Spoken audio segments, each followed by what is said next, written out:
My brother demanded $50,000 from me for his broken relationship after his fiancée confessed she loved me. My brother Matt, who is 1 year older than me, was engaged to Kate, his ex-fiancée. They seemed like a good match, and it appeared that they would have a wonderful life together. However, things didn't go as planned, and their relationship ended in large part due to me. Before you pass judgment, I need to describe what actually happened. Matt and I have always been close, and we even attended the same college, where Matt met Kate. They struck it off fast and began dating seriously. Kate spent a lot of time with Matt and me in our college apartment. It didn't take long until she and I became pals. Initially, I was pleased to see how much she cared for my brother, and I admired her as his girlfriend. That's how I've always seen her, as Matt's girl, with the potential to join our family eventually. But, over time, I started to notice things about Kate that made me uneasy. She was frequently overly nice with me in ways that did not seem quite acceptable. I dismissed it at first, assuming it was her way of bonding with me as a potential sister-in-law. However, numerous ex-girlfriends of mine would bring up Kate in conversation.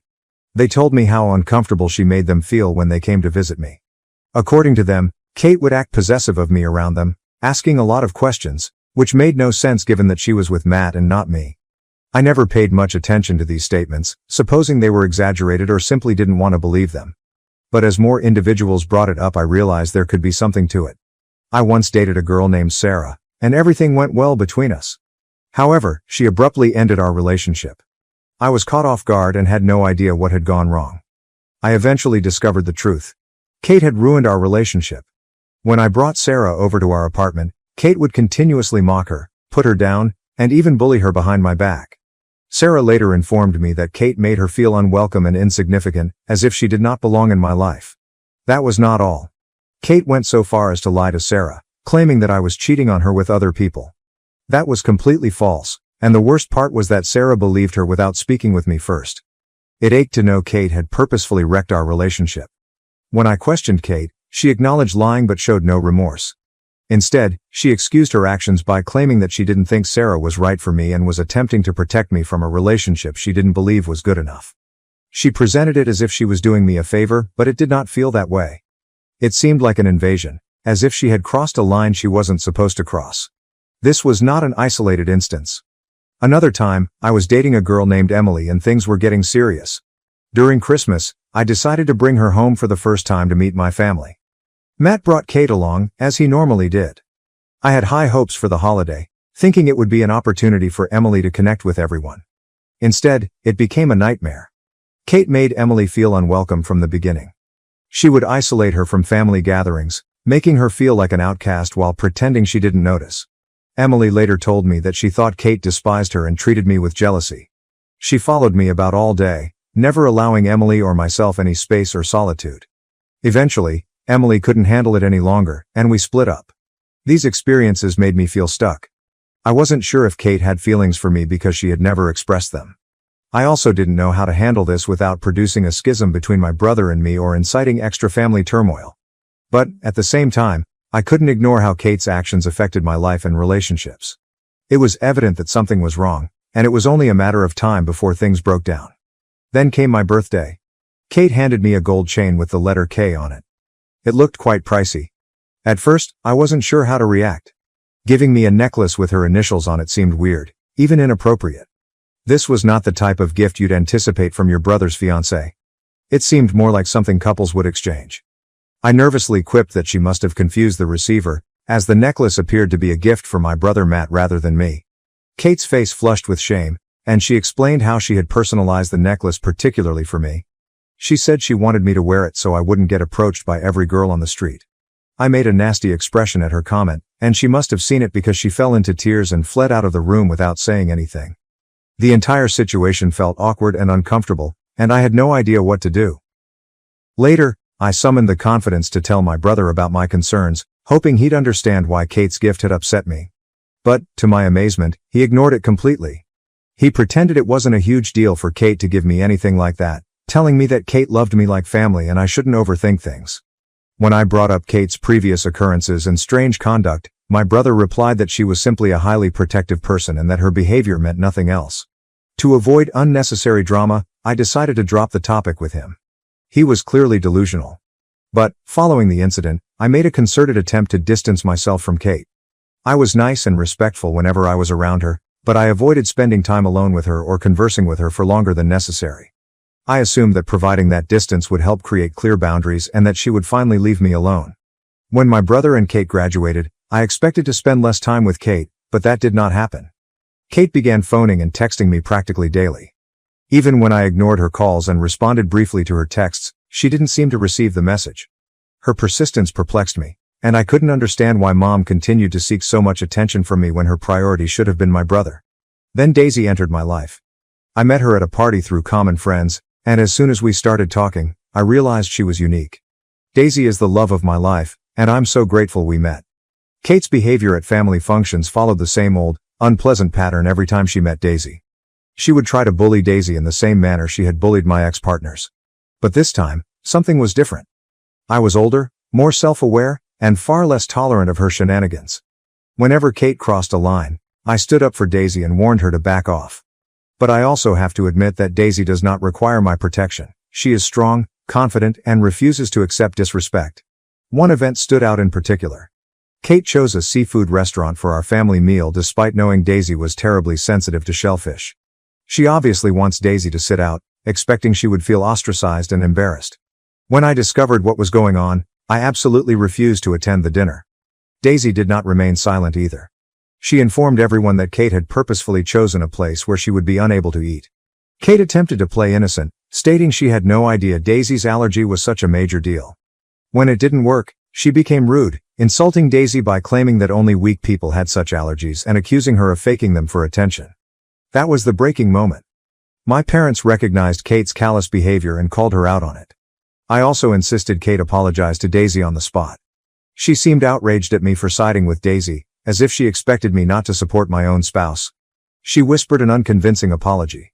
In the end, my dad, Daisy, and I went out to another restaurant while Kate and my brother ate at the seafood restaurant. Daisy and I carefully avoided Kate following this incident. Fortunately, my parents were on the same page. They saw Kate's odd conduct and did not pressure me to involve her in my plans. They understood and supported my decisions, making things easier for me. My brother Matt was the only person who remained to support Kate. He would regularly approach me and plead her case. He told me how Kate was hurt that I wasn't spending more time with her, and how Daisy had pushed a wedge between us. He'd reminisce about the good old days, attempting to persuade me to visit him and Kate more often so the three of us could hang out like we used to. But I had no desire to turn back the clock. I made it obvious to Matt that Daisy was a vital part of my life right now, and she was not leaving. I told him that if Kate couldn't accept Daisy or recognize her role in my life, there was no place for me in their small group. I wasn't going to place Kate's sentiments over my partner's well-being, or jeopardize the life I was creating with Daisy. It was a difficult conversation, but it needed to be had. My brother and I developed a strained connection over time. When my brother got engaged to Kate, he invited me and Daisy to an engagement party with the rest of the family. I wasn't looking forward to seeing Kate again, but for my brother's sake, I decided to set my sentiments aside for one night. Little did I know, that night would be a disaster that none of us would ever forget. Kate stared at me from the time we arrived. She approached me and offered me a lengthy, prolonged hug, which made me uneasy. I observed that she was drinking extensively all night. She was noisy, emotional, and obsessively focused on me and Daisy. She continued to flirt with me, stroking my arm needlessly and making improper remarks. It was awkward, to say the least. I did my best to avoid her without raising a disturbance, but my attempts to separate myself just made her angrier. Matt stood up to make a toast to commemorate their engagement. Kate pulled the microphone from his hand in the middle of his address, as the entire crowd watched. Kate began a rambling and disjointed confession. She told everyone present that she had been living a lie for years. She appeared inebriated, and her speech was slurred. She admitted in front of our entire family and friends that she had always been in love with me, not Matt. The room fell silent, and all eyes turned to me. My brother's face became pale, his expression a mix of shock and sadness. I could feel my pulse pounding in my chest as the horror of what she was saying set in. Kate, unconcerned about the ruckus she was causing, resumed her inebriated confession. She explained that she had tolerated remaining with Matt all these years because it was the only way she could be close to me. Kate went on to express her jealousy of Daisy, claiming that she was the reason I had stopped spending time with her.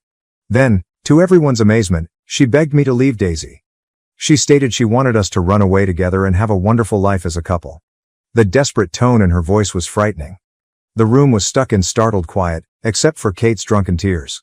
Fortunately, Kate's sister, who was also attending the party, stepped in.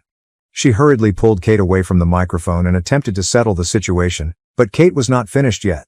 She continued to wail and scream as her sister took her out of the room, shouting things at me like, "You're the love of my life, and don't let her take you from me." I wasn't sure where to look or what to say.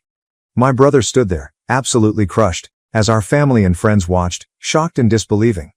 I was appalled and ashamed by what had occurred. The consequences of this occurrence were terrible. Matt was devastated by Kate's public confession and betrayal and ended their engagement immediately. He severed all links with her and refused to see her again after that night. While I completely supported his decision to terminate things with Kate, I didn't expect him to cut me off as well. Matt refused to speak with me after that, no matter how hard I tried. He ignored my calls and messages, and he did not respond even when our parents tried to interfere. He stopped attending family gatherings, barely communicated with anyone, and provided no updates on his life. He has had almost no communication with any of us in the past 5 years. He was even absent on the most important day of my life, my wedding to Daisy. My parents occasionally receive a few updates from him, but that's about it. We have no idea why he cut us off so totally, but we understand his need for space, even if it breaks our hearts. That is why, when my phone rang this week and I saw Matt's name on the screen, I was taken aback. I hadn't heard from him in years, and I couldn't believe he was reaching out now. When I answered the phone, the first few moments were awkward. We hadn't spoken in a long time, and it was hard to know where to begin. But I was just glad that my older brother had finally contacted me. I missed him more than I knew. Matt informed me he was doing okay and eventually revealed why he was reaching out. He informed me that he was getting married in a few months. The news surprised me, but I was truly thrilled for him. After everything he'd been through, it felt like a new beginning in his life. I congratulated him cordially and expressed how pleased I was to hear the news. Curious, I inquired whether he planned to invite our parents, Daisy, and me to the wedding. It had been a long time since we'd all been together, and I saw this as an ideal opportunity for reconciliation. Matt confirmed that he was actually inviting us, which reassured me. It seemed like a bridge was finally being repaired. But then he said something that really took me off guard. He simply stated that, while I had been asked to his wedding, I could not come empty-handed.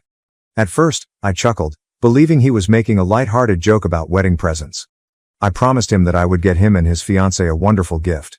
But Matt quickly clarified that wasn't what he meant. He went on to claim that what he really wanted from me was $50,000. I froze, taken by surprise. $50,000 for a wedding gift? For a second, I suspected he was still joking, but the severity in his voice dispelled any doubt. I urged him to clarify, to see if I had misunderstood, but Matt insisted. He informed me that this was something I owed him after breaking his trust years before. He argued that paying him this money was the only way to mend our friendship. I pressed him further, confused and shocked, to attempt to figure out what he was saying. What trust had I broken? How had I harmed him? That's when Matt mentioned Kate. He described in great detail how his ex-fiancée proclaimed her love for me at their engagement party. He told me how ashamed and deceived he felt that night, standing in front of his family and friends while his life fell apart. Matt blamed me for his disgrace and emotional agony. He claimed that I should have known Kate's feelings all along and done anything to avoid her disclosure. He criticized me for not setting stricter limits with her and for failing to recognize the warning signs sooner. Matt told me that the day Kate professed her love to me, he experienced a significant emotional and social loss. He said that the incident harmed his reputation, broke his confidence, and left him emotionally wounded. In his mind, the $50,000 was more than just a wedding present. It was compensation for the agony and humiliation he felt I had caused him.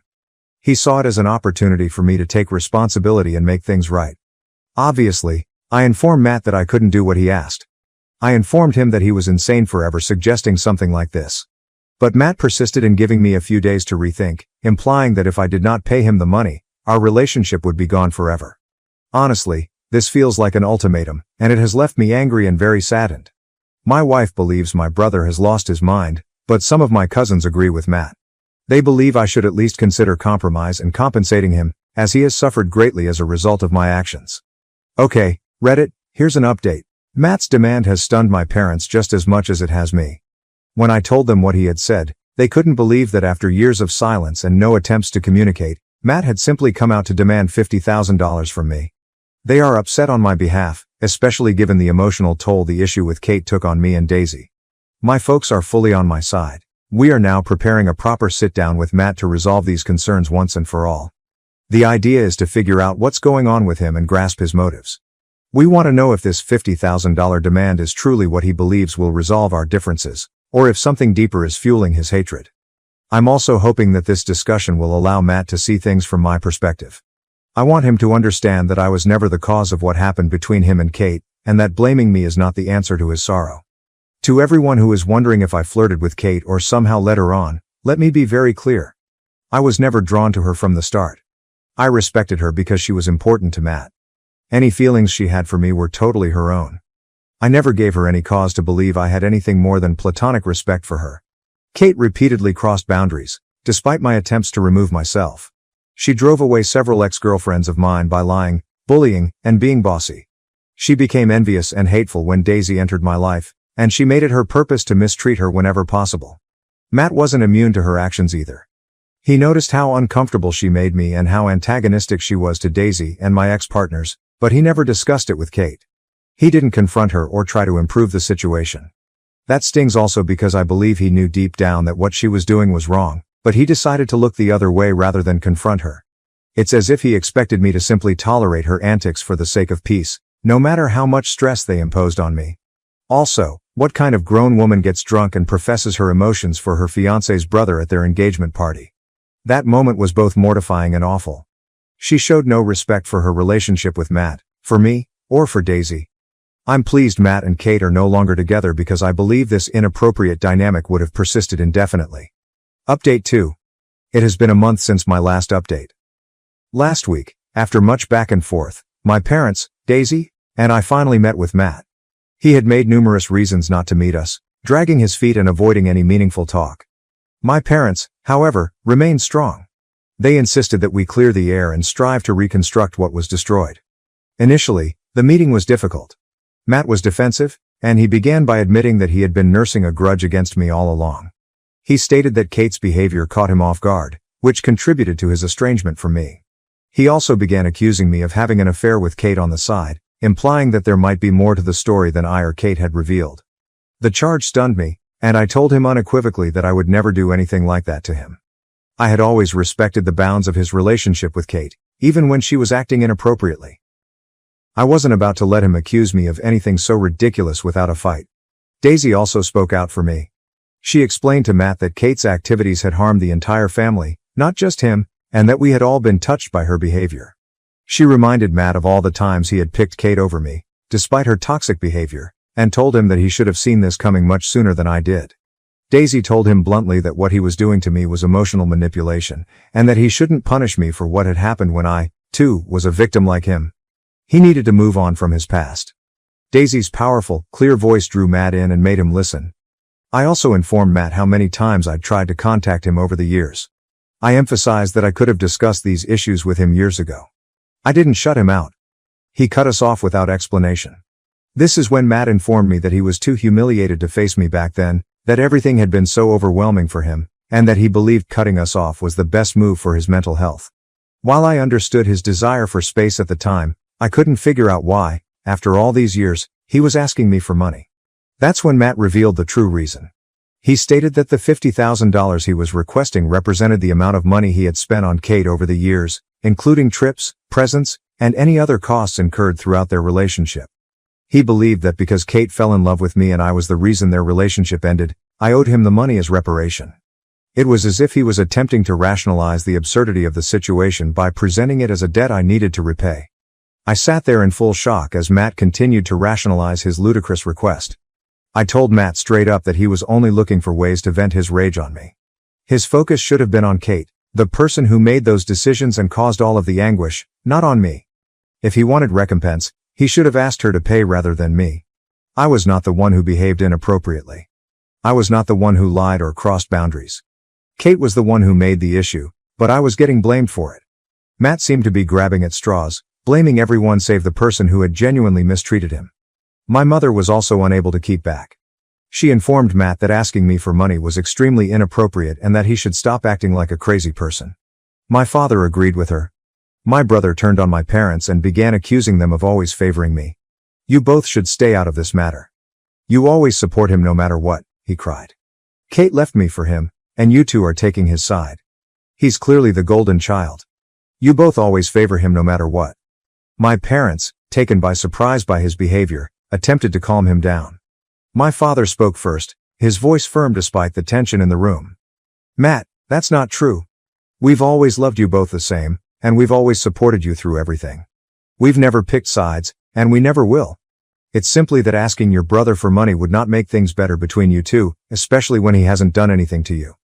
Matt's face twisted with rage, and he shot back at me. I blame you for Kate leaving me, and I will continue to do so. If I don't pay him, he has nothing else to say to me.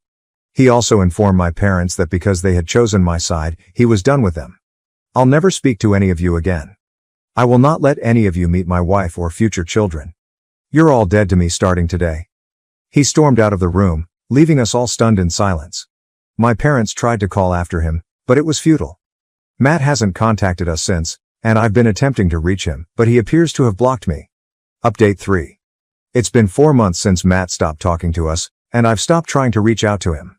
It was difficult at first, and I kept wondering if I could have said something differently, if there was anything else I could have done to save our relationship, but after all this time, I've accepted that I can't change what happened, and I can't force someone to talk to me if they're not ready. My parents miss Matt, of course, and love him, but they've accepted Matt's decision. If he ever wishes to contact them, they'll be there, but for now, they've stopped pushing it. I've gotten a few DMs from people asking if Matt was trying to get me to pay him money for his wedding expenses, rather than it being about Kate. To be honest, I'm not sure what Matt's true intentions were. If it was genuinely about him needing financial help for his wedding or some other situation, I might have been more willing to discuss it and see if there was a way to help, but that wasn't the case. He made it clear that it was about me somehow. That is something I just can't wrap my head around. At the end of the day, the money wasn't the issue. It was Matt's misplaced anger and complete lack of understanding about what actually happened. I don't think Matt was thinking clearly, and I've accepted that I can't change his mind. Daisy and I are doing well, and I am grateful every day to have such a strong woman by my side. She is now pregnant, and we are excited to become parents soon. I found out that my husband has spent all our savings and hasn't saved anything while I've been covering major expenses. My husband, 26 male, and I, 27 female, have been married for almost 2 years. Tonight, we had the worst fight we've ever had, and I'm seriously considering spending some time apart. We're both hardworking and financially stable, probably considered upper middle or upper class for our age. We paid for our wedding ourselves, and 4 years ago, we bought and renovated our own home. Money has never really been an issue in our relationship until recently. One of the reasons we've done so well is because we've always been diligent about saving. When we were aggressively saving for our wedding and home, we put away 30% of every paycheck. After the wedding, we agreed to a more manageable 20% savings rate to build up our emergency fund and plan for the future, kids, a new house, a new car, etc. I've stuck to that commitment. In fact, when my husband's car died unexpectedly, I covered the full cost of a replacement without needing a car payment. When our HVAC system failed, I paid for that too. Despite these big expenses, I've still managed to keep up my savings and have a solid emergency fund. Tonight, I found out my husband has saved nothing. We've always had a system. His steady paycheck covers our monthly bills, and since I freelance, my income goes toward bigger expenses like student loan payments and unexpected costs. It's worked well, or so I thought. When I asked him why he hasn't saved anything, his excuse was that he's always paying off the credit card, which, for the record, only he uses. I went through our budget, and based on his income, he should have at least $3,000 left over every month after covering expenses. So I asked, where is that money going? He had no answer. So I checked his statements, and what I found was infuriating. Nothing that suggests cheating, gambling, or anything extreme, but reckless, obscene spending.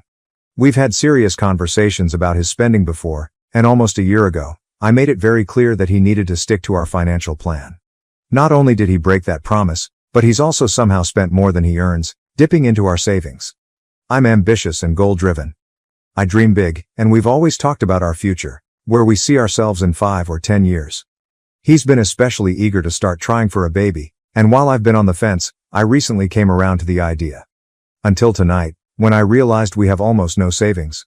Now, the timeline for having a child. Delayed. The plan to move out of a town we both hate. Out the window. I feel completely blindsided and betrayed. He's made multiple promises he hasn't kept, and when I confronted him, His solution was to put half of his yearly bonus into savings, even though we already agreed that bonus would go toward paying off his massive student loans. At this point, I don't just feel disappointed, I feel disrespected. I don't understand why he went behind my back like this or why he thought I wouldn't notice. I've lost so much trust in him, and I don't know how to move forward from here. Would time apart help? Can trust even be rebuilt after something like this? I'm at a complete loss. TLDR. My husband, 26 million, and I, 27 female, have always prioritized saving for our future, but tonight I discovered he has saved nothing while I've been covering major expenses. He makes enough to save at least $3,000 a month, but instead, he's been recklessly spending and even dipping into our savings. This isn't the first time we've had this issue, and I feel completely betrayed. Our future plans, having a baby, moving, are now on hold. I don't know if I can trust him anymore and am considering time apart. Where do I go from here? Update. I wanted to come back and give an update since a lot of people had strong opinions about this. First off, my husband is not some reckless mooch, and this isn't a case of me supporting him while he blows through money. He actually covers most of our monthly bills, while I handle the bigger but less frequent expenses like quarterly and annual payments. That setup works for us since my income isn't the same every month. He's also an incredibly generous person. He loves picking up the tab for friends, buying gifts just to make people smile, and always putting others first. That generosity is one of the things I love most about him, but when you aren't keeping track, it adds up fast. And for those assuming I don't make real money because I run my own business and do freelance work, this is my first year going full-time instead of working a 9 to 5 and then grinding on my business at night. I wouldn't have had the courage to do that without him, and I never would have made the leap if I didn't have a partner with a steady paycheck, even though my business has been doing really well. That said, I know I've failed as a partner too. He wasn't upfront with me when he started struggling to pay off his credit cards, and while he absolutely should have told me, I should have checked in more too. I thought he was spending the way he was because he was still able to while keeping up with our savings. Instead, he was dipping into our savings to cover his credit cards, and instead of telling me, he tried to handle it himself.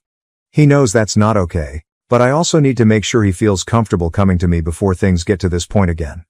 To clear up a few things. No, he is not trying to trap me with a baby. We both want kids.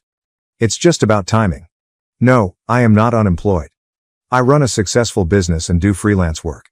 Just because I don't get paid on a bi-weekly schedule doesn't mean I don't make good money. Yes, small purchases add up fast. Lunches out, spotting friends, video games, gifts for family, random Amazon orders. It all snowballed into $3,000 a month before he even realized what was happening.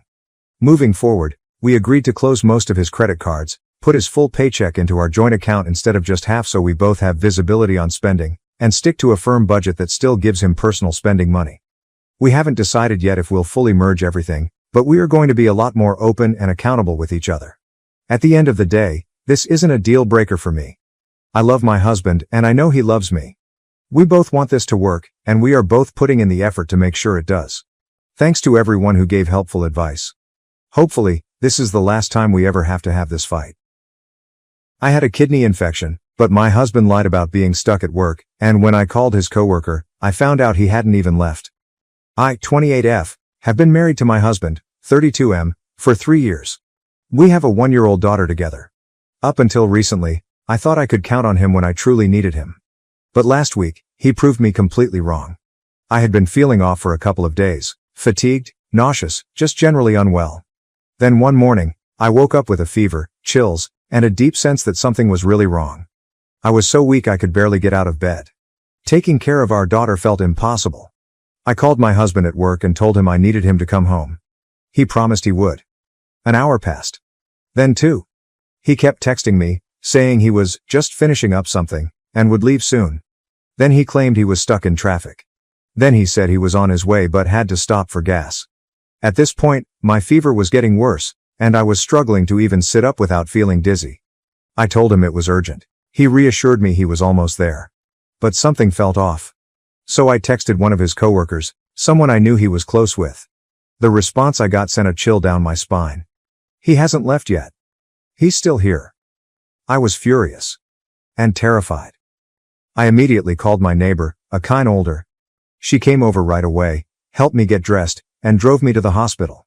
Turns out, I had a severe asymptomatic urinary tract infection that had turned into a serious kidney infection. My heart rate was dangerously high, and the doctors told me that if I had waited much longer, I could have gone into septic shock. 2 hours later, while I was lying in that hospital bed, shaking from fever and hooked up to an IV, my husband finally decided to show up. I didn't even want to look at him. He tried to explain, saying he didn't realize it was that bad, and that he was just trying to wrap things up at work. But I can't get over the fact that he lied to me, over and over, while I was at home struggling to stay conscious. If my neighbor hadn't been there, I don't know what would have happened to me. I feel so betrayed. If he could ignore me in a life-threatening situation, what does that say about our marriage? About our future? About our daughter's safety if something ever happens again? I don't know what to do. Would you be able to trust your partner after something like this? Comments. Comment 1. Yeah, no. I couldn't do this either. If you had waited for him and gone into septic shock and probably ultimately died, what would he have done then? That could have 100% been prevented if he just came home when you asked. He gives more loyalty to a job that'll just replace him when it's his time over his wife who he chose to love in sickness and health. Comment 2. We're expecting to have our first child in about a month and a half. I, the dad, notified work of the due date, and I expected that I'd be scheduled on overlapping shifts so if something happens they won't have to scramble to find coverage. The March schedule just came out, and in the last week I'm exclusively scheduled at offsites, on my own, so I can't just drop everything and leave. Really? Yeah, right. Guess who has 2 feet and can leave?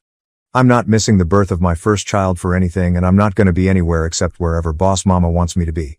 Comment 3. I went through something very similar with a now ex. I tried to get past it, but I just knew in my heart after that he wasn't reliable and wouldn't prioritize me even in the most dire of circumstances, and that's a hard thing to move past, even without children. Comment 4. Yup. Me too. Now ex. Put everyone one ahead and even doubted my illness. Not a friend or even a person on your team. This is one of those, when they show you who they are, believe them. Update. 4 days later, I'm feeling better and finally back home after a few days in the hospital. My parents came to pick up my daughter and took care of her while I was away. They live 4 hours away, so I hadn't asked for their help earlier.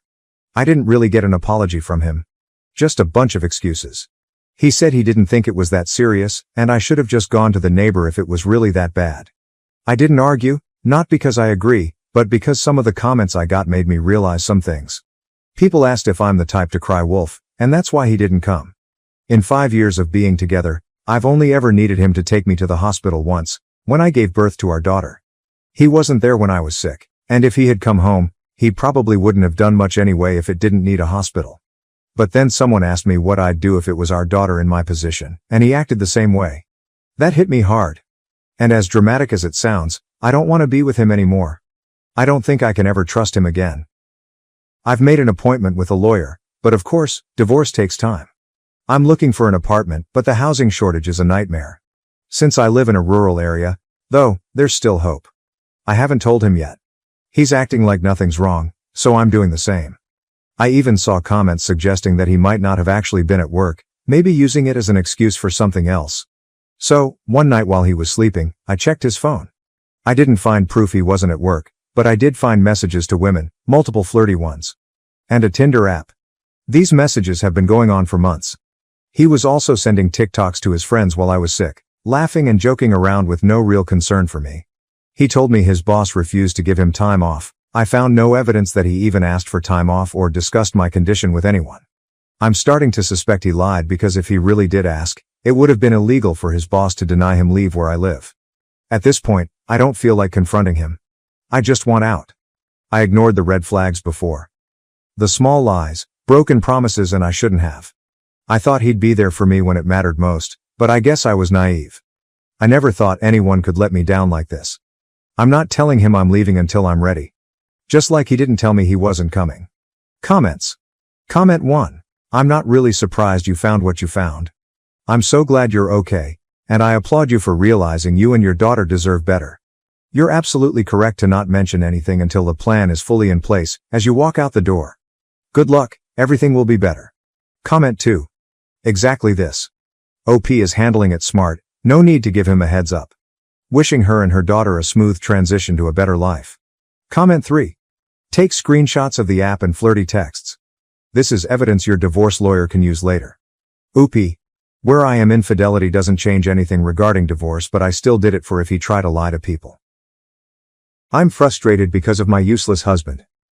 Am I the asshole for telling my husband that I see him as a liability and not a partner? Sorry for the long post, it's 2 a.m. and I'm crying and tired and worn out.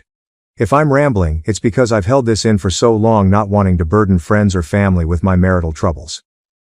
I 34F have been with my husband, 37M, we'll call him Nathan, for 8 years. Ever since our daughter, 3F, was born, I have been unable to trust Nathan with anything, no matter how small. Background context. When I was 19, after a semi-truck driver fell asleep at the wheel and turned my car into scrap metal with me inside it. I have enough metal holding me together that I light up like a Christmas tree for TSA and physically impaired with good days and bad days. I used a portion of my settlement check to buy a house outright, and have it retrofitted to accommodate my needs as I'll eventually require a wheelchair. I work in software development as it's fun, and nobody cares if I work from bed on bad days. My husband has not worked in 5 years, which has been fine until our daughter was born. Between the settlement money, a paid-off house, and my salary, I enjoyed having him here with me. He contributed by handling most of the domestics. We pay for a weekly cleaner with monthly deep cleaning because it gives us more time together. Ever since our daughter was born, it was like a light switch turned off in his head. For our daughter, he would buy the wrong size diapers. Not fully mixed bottles. Put diapers on backwards. Leave out poop-covered wipes. Forget to latch cabinets. This past week, he has gone to the store 3 times because he keeps coming home with the wrong size socks and shoes for her. I eventually just ordered the right ones on Amazon. For me, he has tried to help me with my weekly pill organizer fill-up and several times has spilled the contents of new medications all over the floor. Then, not seeing that he didn't get all of them off the floor, he has repeatedly brought me grapefruit juice to take my medications with, a huge no. He has repeatedly forgotten that I can't have dairy and puts milk in my coffee. Or cheese on a burger. He has broken so many things of mine from being careless. He shattered my laptop because it slipped out of his hand when he tried to pack it for a trip. Even after I said I would pack my own electronics. We've lost so many spoons and forks to the disposal. He tried to replace the head gasket in my car and over-torqued the engine bolt, which shattered inside the block, and 2 different shops said they couldn't repair it. We ended up getting a new vehicle because a replacement engine would have cost $11,000. A week later, he crashed the new car into the garage door because he thought he'd pressed the brakes, not accelerator. He wanted to do TikTok and streaming as a hobby. I supported him initially, but I quickly noticed a pattern. Anything regarding our daughter or me, he was sloppy and careless. He never whooped his own stuff. He would build entire sets to stream or make videos with, leave the garage and leave his brain in the garage. It came to a head 4 nights ago. He streamed himself building a new set piece. 9 hours straight. Meanwhile I worked. Clocked out early, to pick up our daughter from summer camp, cooked and fed both of us, got her ready for bed. He came out to help put her to bed. I let him know that I needed to get some work done and would be in my office. And I asked him to take the trash out. He says he will. 2 hours later, I left my office and the house felt really warm. He'd taken the trash out, but left our front door partially open. And was back in the garage with his game volume really loud. I panicked since our daughter was able to get out of bed and thankfully she was sound asleep. But she could have easily toddled right out of the house and he wouldn't have noticed. Then I noticed a stovetop burner was on. With a small pot on it with nothing inside. I didn't use the stove for cooking that night. I popped my head into the garage and said, "Hey, I need you for a minute." I informed him of the door situation and he responded, "I thought I locked it." We checked the camera. And no, he did not. I asked about the burner being on and he said he was planning to make ramen and forgot. He pulled the still hot pot off the burner and put it straight into the sink on top of our daughter's favorite plastic plate. Which is now ruined. I'll admit I overreacted and screamed, "What are you doing?" He realized what he'd done and pulled the pot off our daughter's plate. And straight onto the countertop. I grab it quickly and run it under water to cool it down. I tell him I can't tonight. I can't deal with him. I'm taking my meds and going to sleep. He gets a cup from the cupboard and sets it straight onto the burner that had been on. I hit my limit. I started crying. He kept saying that it was fine, things happen, it's just an accident, he's had a rough day from streaming, he's just tired. Why am I crying? It's just a cup. We can replace it. The anger hit and I said, "It's because I have a liability and not a partner." He said, "What the fuck does that mean?" I screamed that it's because I can't trust him to do anything. That I'm always having to watch him like a child. Always having to bear the costs of his mistakes.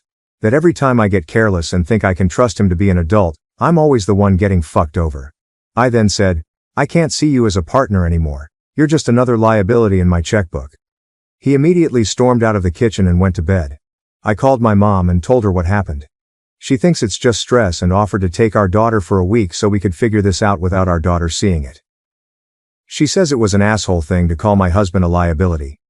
In the morning I told my husband that my mom would pick up our daughter from summer camp and offered to watch her for a week. He said okay. And that's the only interaction we've had since. He spends all day in the garage playing games with his friends, making TikToks, and streaming. For food he's been ordering DoorDash and having the person deliver it in the garage.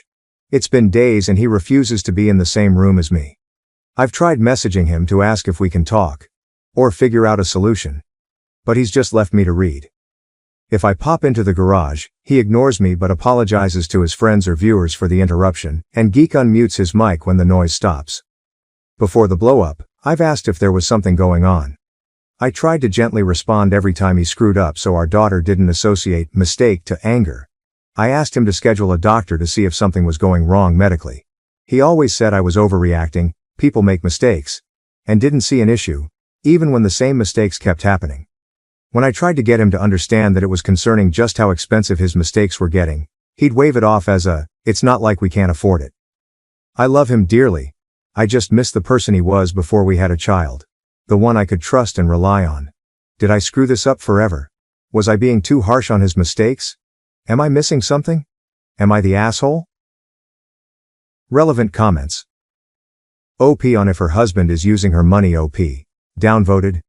We do have a shared account for household expenses and bills, but he is using his own money as far as I can see. When he became a stay-at-home husband, I didn't want him to ever feel like he was financially trapped or abused.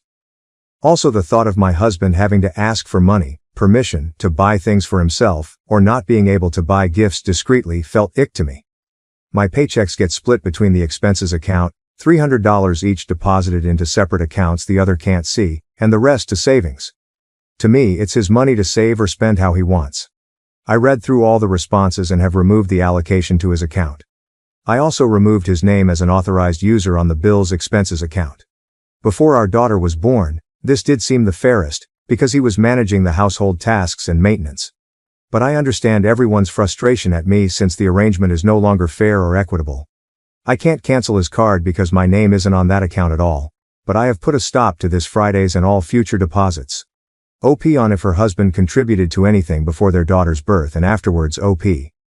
Before our daughter was born, he was contributing and I valued him for it.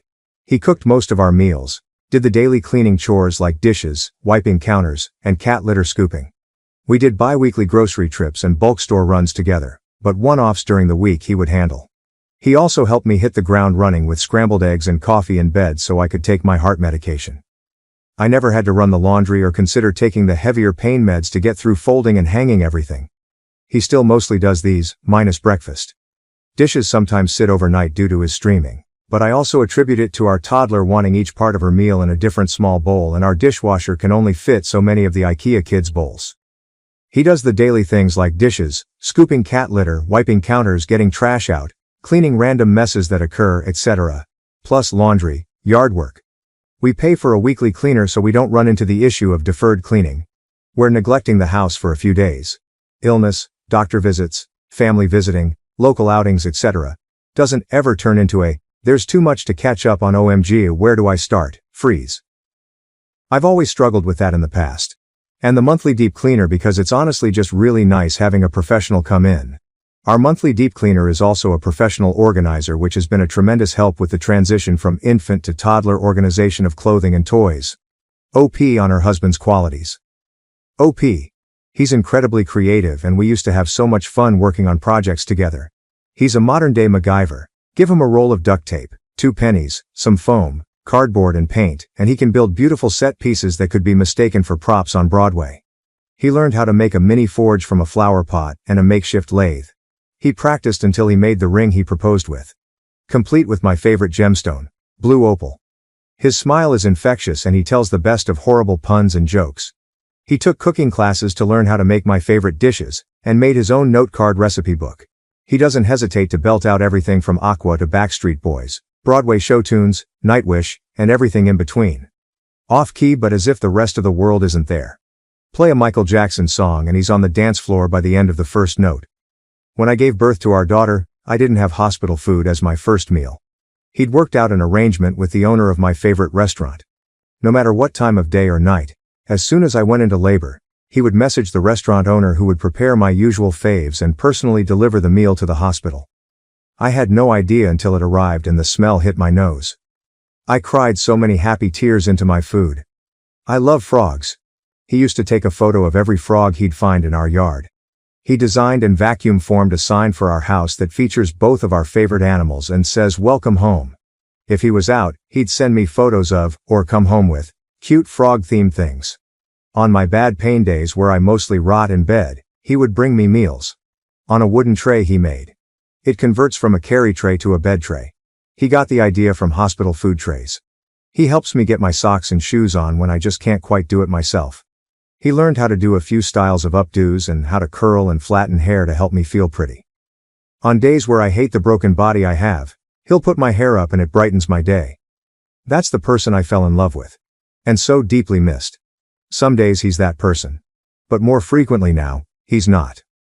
Update. Sorry for not being so responsive. Thank you to everyone who gave feedback and suggestions and all of the messages. It's been a week. Before I get into the update, I'm going to answer some repeated questions. Skip ahead 8 paragraphs for the actual update. Why does my husband not work? He can easily find employment, but we both agreed that the pay was never worth the toxic environment of his field, unless he wanted to start his own business, which he did not. He worked in home repair and renovation. It was gross how his co-workers spoke of and treated women, female customers and co-workers alike. He saw many female co-workers be sexually harassed into quitting. He hated how gross it made him feel when sales and adjusters would take advantage of women. Yes, selling inferior and unnecessary services at a premium is a thing. If he said anything, his hours would get cut until he left. He left one job on the first day because his boss left a screaming voicemail for not selling a refrigerant service to a young black couple who didn't even need refrigerant. Yes, he's got documentation and reported multiple employers to the state labor board. And checked back. Nothing was ever done to our knowledge. He's also tried a factory job in a warehouse since leaving the trades. Both heavily penalized him for needing scheduled time off for my medical needs. There's no worker protection here for any of that until FMLA, unpaid, which takes a year to be eligible for. Yes. It is a privilege to walk away from a paying job with your middle fingers held high. I have done the same many times, but I'm happy where I'm at right now because it's the opposite of toxic. I'm thriving, and our company has a no-penalty, unlimited paid sick medical leave policy that is strictly enforced at all levels of management. Any lead who penalizes people for taking leave gets sacked. A unicorn of a company. Add in a child and short of finding another unicorn employer who won't penalize him for needing time off for me or our daughter, such as when daycare closed for a week due to an RSV outbreak, puts him out of the workforce until either I stop working or our child old enough to not need consistent monitoring. Last reason for this dynamic is that although I'm disabled, my job pays almost double the highest salary he's ever had. With no reduction in pay for needing time off.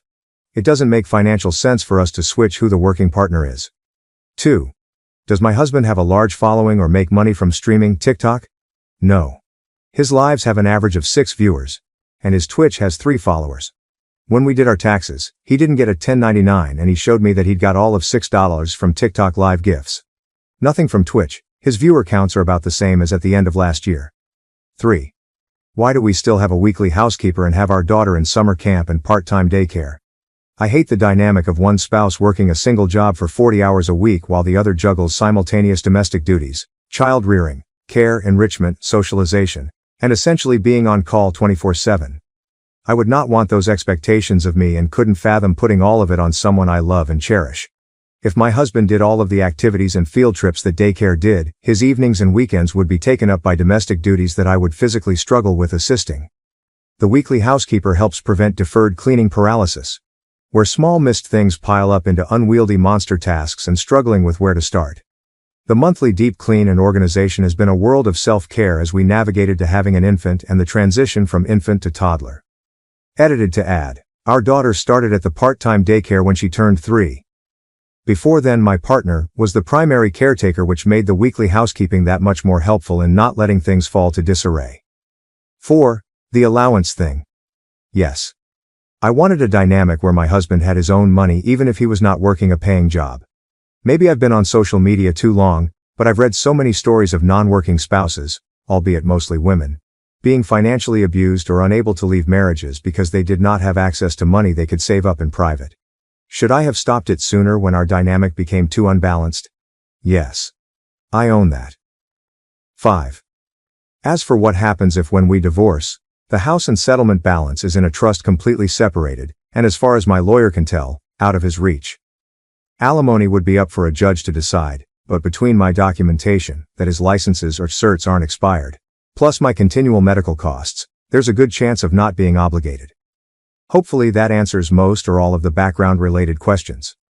On to the update. Friday I finished work to the smell of food being cooked. My husband was plating dinner on the table when I left my office. He said he wanted to talk over dinner. Some people had given me a heads up that my story was on multiple TikToks, and I'm grateful because it meant being prepared for the possibility he would see it. I have feelings about my post being used for content on the very platform my child and I have been neglected for. Not good ones. He did see one. He asked if it was me and I told him the truth. Yes, I wrote it. Yes, that's how I feel. And yes, I read the comments on Reddit. And no, I won't delete or change how I write about him just because I know he can see it. I don't know how to describe his reaction, but he said he'd spent the last day reflecting on just how bad it could be, for so many medical diagnosis suggestions to be given as reason and justification. He did say that he's not ADHD. His mom was addicted to opioids and Ritalin when he was a kid, and she tried to get numerous doctors to have him diagnosed with ADHD. She had him believing he was, so he also sought out 2 opinions once he was an adult. He didn't learn about her addiction until his mid-20s. He did seek therapy once he was aware that his mom was trying to use him for pills. He said he was willing to see a psychiatrist one more time, but he doesn't think he's ADHD or autistic at all. He does think he might be depressed though. If not depressed, he will ask about some of the other medical suggestions if it will ease my worry or rule out a major problem. He did sound genuine in this, but something he said is sticking with me. He said it jokingly and apologized as soon as he saw the hurt in my eyes. That everyone saying there's something wrong in his brain must be onto something, since he chose to love and marry someone medically fragile, knowing our life together would be anything but normal. He did also admit that the night he'd left the door open, the pot on, ruined our child's favorite dish, and a cup, he'd drunk a little too much on his stream, and would monitor that more closely. He said the last few nights, he had been filling his wine bottle with grape juice so it looked like he was a jolly drinking Viking, but was actually sober. He said he would keep doing that. After dinner we went out and he surprised me by seeing the new Deadpool movie. We didn't go to our normal theater because he looked up what each theater had for limited edition popcorn buckets. I now have the baby Deadpool one that holds popcorn and a drink. We spent the next day going over the extent of how our family dynamic changed for the worse. How the little things have added up. How I see change as a part of an apology. If you verbally apologize but repeatedly do the same thing, the apology words are worthless to me. And that he didn't recognize just how frequently he was making the same similar oopsies. Sunday, we spent time talking over short and long terms. What needs to change immediately? Him scheduling his own doctor appointments. Timelines for expectations. He agreed that replacing or fixing things he caused will no longer come out of our expense account. He will pay it from his allowance account. Which we talked about. I did turn deposits back on, but only for $50 per paycheck. He suggested we keep it that way until he's paid back the cost of repairing the garage and car from earlier this year. He said it will take him far longer to undo the cost of destroying the engine to my last vehicle, but that he's going to step up and find ways to make it right. Yes. I see the red flags. Love bombing. Not knowing how frequently despite repeated talks. Thinking verbal apologies are the final step in apologizing and not understanding that repeatedly doing the same problem thing is the same as never apologizing. And yes, I know he will read this. Do I actually think this is resolved, and we will come out of this as a perfect married couple who stays together until one of us croaks? Not really. Full offense to husband, for now. Is it a potential resolution? Maybe. But my husband is fully aware that he has a lot to make up for, a lot to fix, and a tight schedule to make it happen. And that the lesson for our daughter, later in life, is either going to be, taking real accountability can steer a wayward ship back to course. Taking accountability is the right thing to do, even if you don't get the results you wanted. Or, love alone isn't enough. TLDR. Wow, this sucks. I suck for letting it get this far. My husband sucks for what he's put us through. Life owes me a dinner date if it's gonna F me so hard. But there's a potential path forward that doesn't involve divorce. But may involve divorce. Edit to add. He finally read the post, so please read between the lines to what I'm actually saying. Last 4 words of the previous 4 paragraphs if it's not obvious. Relevant comments. Comment 1. There is some truth to his joke. Given his ability to work has been impacted due to your medical needs, neither of you seem very keen on being a partner, and given your take on alimony and money in general, I hope he looks out for his own financial interests. OP. I'm trying to be a partner. It's why I am supportive and pay for help, housekeeping, part-time daycare that is currently a full-time summer camp, as well as ensure he has his own money to spend how he wants. There is truth that my medical needs impact his ability to work, which would hurt him for alimony because he wouldn't need a unicorn job with unpenalized PTO if we aren't together. Would I still help him land semi-softly on his feet? Most likely. A judge, from what I've been told, would be less likely to obligate it. OP on needing to grow a spine and have her talks with her husband to improve things. OP. I wish I could grow a spine and replace the one being held together with duct tape, screws, rust, and vibes. I'm well aware that he's 99.9% likely in a panic, and the next month if that is going to be a refreshing, but temporary, change. Sorry people wrongly dogpiled you previously, but you are quite mistaken here for assuming I want to verify that my husband is indeed choosing to suck, is proof that I intend to continue living like this. Bunchful. Your 2 posts have a much larger following after a week that he does on all of his streaming junk combined. I have a very hard time believing he couldn't keep a job because of how toxic his work environment was. But that's just me. OP.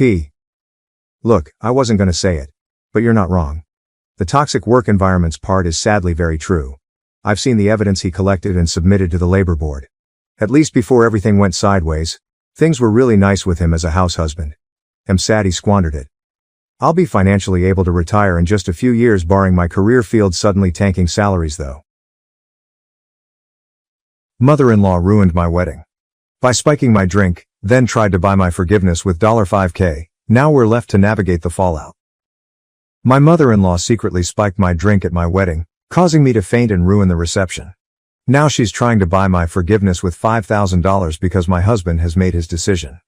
Hi everyone, I'm Rachel, 27F, and I just got married a week ago to my wonderful husband Jaden, 32M.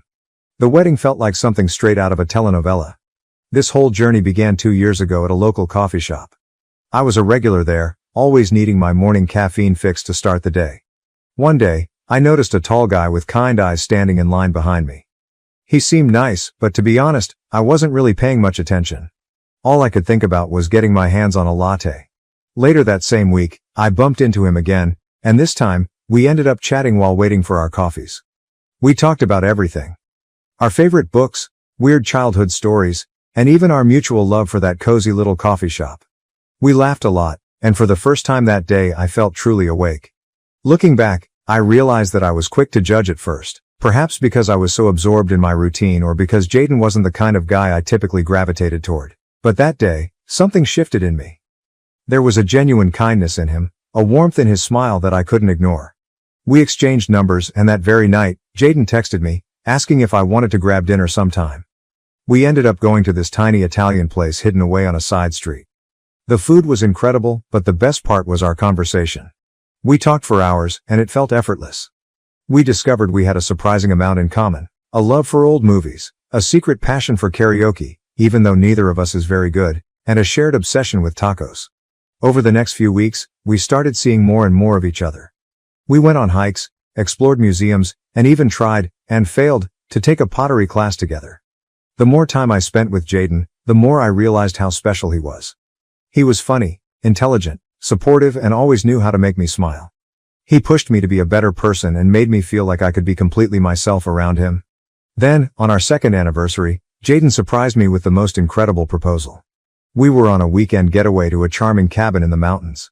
It was snowing softly outside, and we were cuddled up by the fireplace when Jaden got down on one knee and pulled out a ring. I don't even remember exactly what he said because all I could focus on was the love shining in his eyes. Of course, I said yes. As soon as we got back from our cabin trip, I dove into planning the wedding with so much excitement. But this is where things took an unexpected turn. After Jaden and I got engaged, I met his mom, Maria, 57, for the first time. She lived a bit out of town, so we hadn't had the chance to meet before. At first, Maria was incredibly sweet to me. She talked about how thrilled she was to finally have a daughter-in-law. Jaden was her only child, and she mentioned that she had always wanted more children, so having me join the family felt like a big deal to her, almost like gaining another child. She even hugged me warmly and said she couldn't wait to get to know me better. However, things began to change rather quickly. That weekend, Maria came to stay with us to help with some wedding planning and to spend more time together.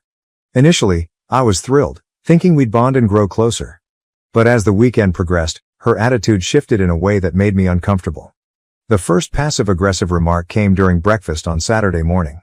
I had made a batch of my favorite pancakes, and while Jaden was outside enjoying his coffee, Maria looked at me with a smile and said, "Oh, I guess you don't worry too much about carbs, huh?" I laughed it off at the moment, assuming it was just a casual comment, but it stung a bit.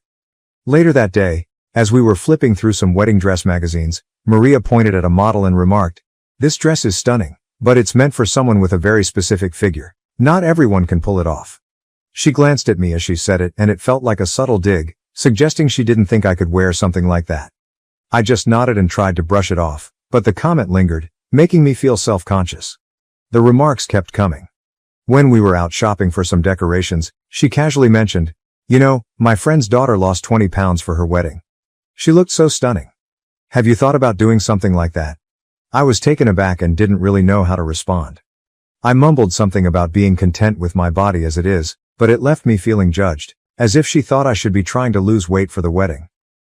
The next morning, while she was looking through my kitchen cupboards, she commented, "Oh, you have a lot of snacks here. I'd try to keep my house a bit more on the healthy side. You don't want to gain weight before the wedding, do you?" I couldn't believe she was still harping on about my weight, and it was beginning to really hurt my feelings. It felt like she was picking on me, even though she always had a smile on her face and spoke in a seemingly kind tone. What struck me as odd was that Maria never made those comments in front of Jaden. It was as if she had a switch she could flip on and off.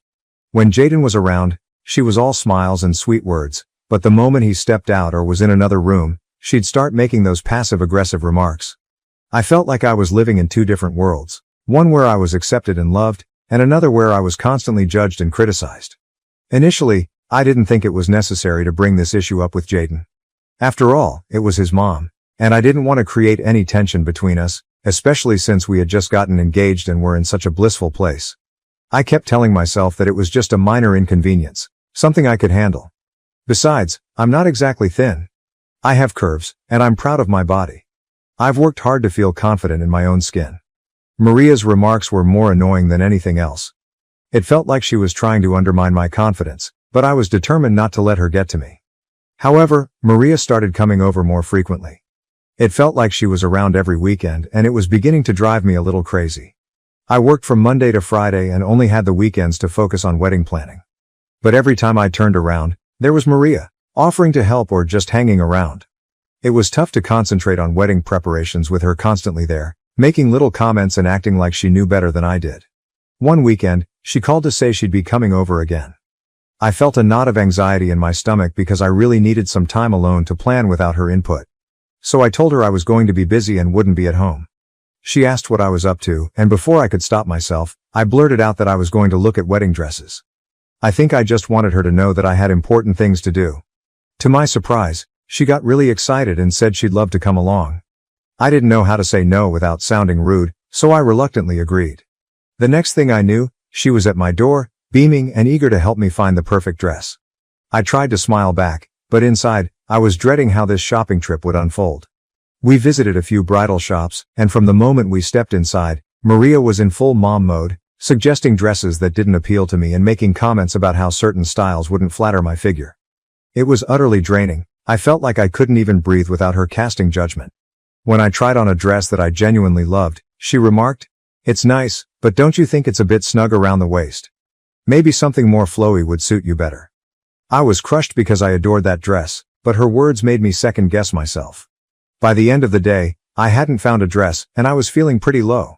Thankfully, Maria went back to her place, and I finally had a moment of peace. For the next few days, she kept texting me, asking when I would be looking for dresses again. I just kept saying that I didn't know when I'd have the time. I was determined not to tell her when I planned to go shopping, but my plan unraveled when Jaden mentioned to his mom that I'd be going dress shopping the next day. So she called me, asking what time she should come over. I found myself at a crossroads. Maria had already made so many remarks about my body that I dreaded the idea of her tagging along. I knew that if I took her with me to the bridal shop, she would ruin the day with more comments and judgments, so I decided to come up with an excuse. I told her that the bridal shop had a rule allowing only 2 people to accompany me, and my mom and maid of honor were already on their way. I realize now that it was a pretty lame excuse, but at that moment I couldn't think of anything else. Maria quickly pointed out how ridiculous my explanation was and said, "What kind of bridal shop only allows 2 people? That's just silly." I fumbled for a response and said, "I know it's weird, but that's what they told me." I was sweating bullets because I knew how flimsy my lie sounded. I hurriedly told her I had to go and ended the call before she could ask any more questions. As soon as I hung up, a huge wave of guilt washed over me. I hated lying, especially to Jaden's mom, but I just couldn't face another day of her making me feel bad about myself. I decided to focus on the positive and remind myself that this day was supposed to be fun and exciting. My mom and maid of honor picked me up and we headed to the bridal shop. I did my best to shake off the lingering guilt and just enjoy the moment, and in the end, I found a dress that I absolutely loved. After that, Maria didn't call, text, or even visit our house. She still kept in touch with Jaden, which was a bit of a relief since it avoided any awkwardness between them. I sent her a picture of me in the wedding dress, hoping to share some of my excitement with her. She responded with just a thumbs up emoji and nothing else. I wasn't sure how to interpret that, but I decided not to overthink it. With so much to do as the wedding approached, I didn't have time to dwell on her reaction. As the wedding day drew nearer, I became increasingly busy with all the preparations. Honestly, I didn't reach out to Maria again. There was so much to coordinate, finalizing the guest list, confirming the caterers, and ensuring that all the decorations were perfect. Finally, the big day arrived. It exceeded all my expectations. The ceremony was beautiful, and I couldn't stop smiling as I walked down the aisle toward Jaden. The look on his face when he saw me in my dress was priceless, making all the stress of planning worthwhile. We said our vows, exchanged rings, and just like that, we were married. The reception started off perfectly. The venue was gorgeous, the weather was ideal, the food was delicious, and everyone seemed to be having a great time. I loved our first dance. Jaden and I had taken a few dance lessons and we managed not to step on each other's toes. It felt like a fairy tale, and I was on cloud 9. Everything was going smoothly until I decided to get a drink. I walked over to the bar for something refreshing, and there was Maria, standing right there. She turned to me with a big smile and said, "You look like you're having a wonderful time. Let me get you a drink, just relax and enjoy yourself." I was a bit taken aback by her sudden enthusiasm but thought maybe she was trying to make up for all the awkwardness. She handed me a Shirley Temple, and I thanked her and took a sip. A few minutes later, I started feeling drowsy, but I assumed it was just because I was tired. Then, I fainted on the floor and lost consciousness. Everything went black, and the next thing I knew, Jaden was panicking and calling for an ambulance. I could hear the worry in his voice as he tried to keep me awake. People were gathering around, but it was all a blur. When the EMTs arrived, they quickly brought me back to consciousness and began asking questions about what I had eaten and drunk that day. I told them everything, including the meal I had at the reception and the Shirley Temple that Maria had given me. They expressed concern and asked if there was anything unusual or if I had taken any medication. That's when Maria, looking a bit guilty, stepped forward and admitted that the drink she gave me had alcohol in it. She explained that she didn't think it would be a big deal and thought it would help me relax. I was stunned. Why would she add alcohol to my drink without telling me? The situation became even more complicated when my maid of honor, Emily, spoke up. She informed the EMTs that I had taken some anxiety medication just minutes before walking down the aisle. I had been so anxious about everything going off without a hitch that I took a small dose to calm my nerves. It turned out that the combination of the medication and the alcohol in the drink was what caused me to collapse. There must have been some kind of chemical reaction that knocked me out. The EMTs explained that mixing alcohol with certain medications can be very dangerous and that I was fortunate the outcome wasn't more severe. After the EMTs left, Jaden turned to Maria and demanded that she leave. His voice was shaking with anger, and Maria looked completely shocked. She tried to explain, insisting she hadn't meant any harm and that it was all just a misunderstanding, but Jaden wasn't having any of it. He shouted at her to leave the reception immediately. I had never seen him so furious, and it broke my heart to witness his anger towards his mom on what was supposed to be a joyful day. With all the chaos, I wasn't feeling well, and the mood at the reception took a nosedive. Guests started to feel uncomfortable, and the joyous atmosphere we had worked so hard to create just vanished. People began leaving one by one, and before we knew it, the reception ended early. It was devastating to see everyone leave so soon, and I felt like the day I had been dreaming of for so long had been ruined. Jaden and I went back to our hotel room, and I was left trying to process everything that had happened. I felt numb, exhausted, and overwhelmed with sadness. This day was supposed to be one of the happiest of my life, but instead, it had turned into a nightmare because of a careless prank. I couldn't believe that Maria's actions had destroyed our special day. Maria kept texting and calling both me and Jaden, but neither of us responded. We needed some time to process everything and figure out our next steps. I could see that Jaden was deeply troubled by the situation. He loved his mom, but he was also incredibly hurt and angry over what she had done. It was a difficult situation, and I had no idea how to fix it. When we finally returned home, I tried to put the whole incident behind me and focus on starting our new life together, but it wasn't easy. Every time I thought about our wedding day, I felt a pang of sorrow. I kept replaying the events in my mind, wondering how things could have turned out differently if Maria hadn't pulled that prank. It felt like a dark cloud hanging over what should have been a beautiful memory. Thankfully, we soon left for our honeymoon, and it was such a relief to escape all the drama and stress. Jaden and I had an amazing time exploring new places and creating beautiful memories together. It was the perfect getaway, and for those 2 weeks, I felt like everything was back to normal. We laughed, relaxed, and enjoyed each other's company without a care in the world. When we returned home, reality hit us hard. The moment we pulled into the driveway, there was Maria, standing at the door. My heart sank, and a wave of anxiety washed over me. I had anticipated this confrontation, but I wasn't prepared for it to happen as soon as we got back. What made it worse was that she didn't offer an apology.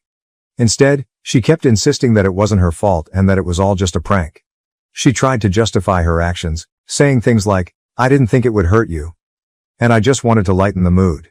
It was infuriating to watch her refuse to take responsibility for what she had done. I couldn't believe she was trying to downplay the whole incident as if it were just a harmless joke. Jaden couldn't hold back any longer. He snapped and told her that enough was enough. He said she had crossed a line and needed to own up to her actions. He made it clear that the only way he would talk to her again was if she apologized to me. He told her that she had hurt me deeply, and it was not acceptable. Maria tried to interrupt, but Jaden didn't let her. He went on to say that from now on, they would only be seeing each other during holidays. No more random weekend visits, no unnecessary calls. He told her it would be like they were distant relatives who only met on special occasions. Maria was shocked and started to cry, but Jaden remained firm. I could see how painful it was for him to have to set such boundaries with his own mother, but he was determined to support me and ensure I felt safe and respected. Yesterday, while I was at work, I got a call from Maria. It caught me off guard because we hadn't spoken in a while, and I wasn't expecting her to reach out, especially during work hours. She told me she was outside my office and wanted to meet. I was surprised and didn't want her coming inside and causing any unnecessary drama, so I agreed to meet her outside to avoid a scene. We sat down at a small cafe across the street, and I could tell she was really upset. As soon as we began talking, she broke down in tears. It was awkward because people around us started to stare. She told me she couldn't believe what Jaden was doing. He wasn't answering her calls or responding to her messages. She was distraught and begged me to talk to him on her behalf, saying she just wanted things to go back to the way they were before. I want to point out that, up until this moment, Maria still hadn't apologized to me for what happened at the wedding. It was as if she was in complete denial about the impact of her actions. I told her that instead of coming to my office and causing a scene, she should be thinking about how her actions had affected both me and Jaden. I explained that she had ruined my wedding day, and it wasn't fair to expect me to just brush that aside and talk to Jaden for her. She tried to defend herself, saying she didn't mean any harm and was sorry I reacted the way I did. It was as though she couldn't see past her own perspective and understand that her actions had real consequences. She kept insisting that if she had known what would happen, she never would have done it. As she continued to cry, I noticed people in the cafe beginning to glance over with concern. The whole situation made me incredibly uncomfortable, and I just wanted to leave. I told her that I would see what I could do, but I didn't make any promises. Up until now, I still haven't talked to Jaden about it because I'm not sure if I'm ready to forgive Maria. After all, she only apologized after I prompted her to do so. My mom thinks I should just let it go and forgive my mother-in-law, but I'm not entirely sure. What do you all think? I'd really appreciate your advice. Update 1. Hi everyone, thank you so much for your comments and suggestions. It really means a lot to have a space where I can share my story and receive support. Maria's constant texts and calls were starting to wear me down. So I decided it was time to have another conversation with Jaden and figure out how we could move forward. I told Jaden that Maria had come to my office and apologized to me. It wasn't entirely true. Her apology wasn't exactly what I needed, but I felt like it was time to start mending things, even if just a little. I told him that I had forgiven her, which was mostly true, because I wanted to move past this mess and focus on our future. Jaden looked at me with concern and asked if I was really sure. I assured him that I was ready to move on, but we needed to set some boundaries with his mom to avoid any more drama. He seemed relieved that I was willing to forgive her, but he also recognized that this wasn't just about me, it was about us as a couple and our need for peace and stability. After our talk, Jaden texted Maria, letting her know that he was glad she had apologized to me and that we were ready to try and move forward. However, he also made it clear that the boundaries we set before still stood: no more dropping by unannounced, no more constant calls, and no more overstepping her limits. He told her that we needed some space to focus on our own lives.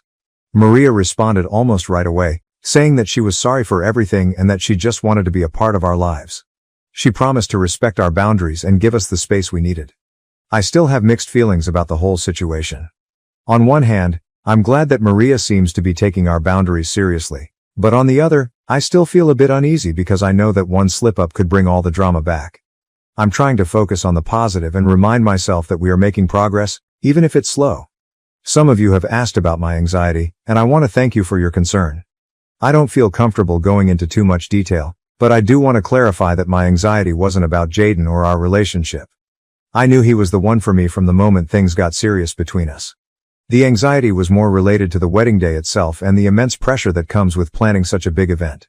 We had over 200 guests attending, and I was determined for everything to be perfect. I worried endlessly about all the little things that could go wrong, like the food not turning out well, the music not being enjoyable, or the decorations not living up to my expectations. The thought of any detail going awry made me incredibly anxious. I wanted our guests to have an amazing time and to remember our wedding as a beautiful and joyous celebration. Update 2. Hi everyone, something unexpected happened, and I'm still trying to figure out how to feel about it. Things were going smoothly until last weekend when Jaden received a call from Maria inviting both of us to dinner at her place. She mentioned that it was important for us to have this dinner to start getting things back to normal after everything that had happened. Jaden told me about the invitation and asked what I thought. I told him it would be okay and that we should go. Maybe this was her way of trying to make amends. When we got to Maria's house, she greeted us with a warm smile. But after dinner, Maria did something that completely took me by surprise. She got up, left the room, and came back with a check for $5,000. She handed it to me, saying she was truly sorry for ruining our wedding day and that, while she couldn't change the past, she wanted to give me this money as a way to make up for it.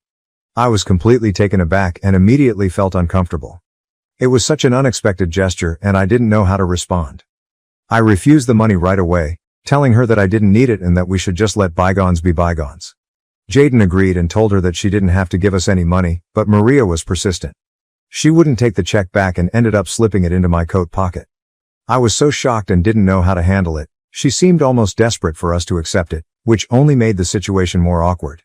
After that, we left her house and headed back home. On the way, Jaden and I talked about what had happened and we were both confused. Why would Maria give us such a large amount of money? It felt strange, and I couldn't help but wonder what her true intentions were.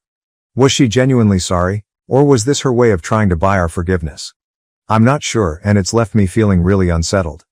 Jaden and I discussed it again, and we're still not certain about what to do. He's just as confused as I am, and we both want to approach this situation in a way that's fair and respectful. We don't want to hurt Maria's feelings or dismiss her attempts to make amends, but at the same time, we don't want to feel like we're being bought off. If anyone has any advice or has gone through something similar, I'd really appreciate hearing your thoughts. Update 3. It's been 2 weeks since my last update, and honestly, not much has changed. We still have the check that Maria gave us, but we haven't cashed it. It's just sitting in our drawer, almost like a reminder of everything that's happened. I'm not really sure what we'll end up doing with it, but for now, it's just there. As for our relationship with Maria, things are pretty much the same. We're all in this holding pattern where we're trying to be civil and respectful without revisiting the past too much. She's been respecting our boundaries, which has been a huge relief. She doesn't show up unannounced anymore, and the constant barrage of texts and calls has stopped. It feels like she's genuinely trying to do better, and that gives me some hope for the future. Jaden and Maria still talk on the phone regularly, and their conversations seem to be positive. I'm relieved that their relationship hasn't suffered too much from everything that happened. I also talk to Maria sometimes. Our conversations are polite and a bit formal, but both of us are making an effort to keep things friendly.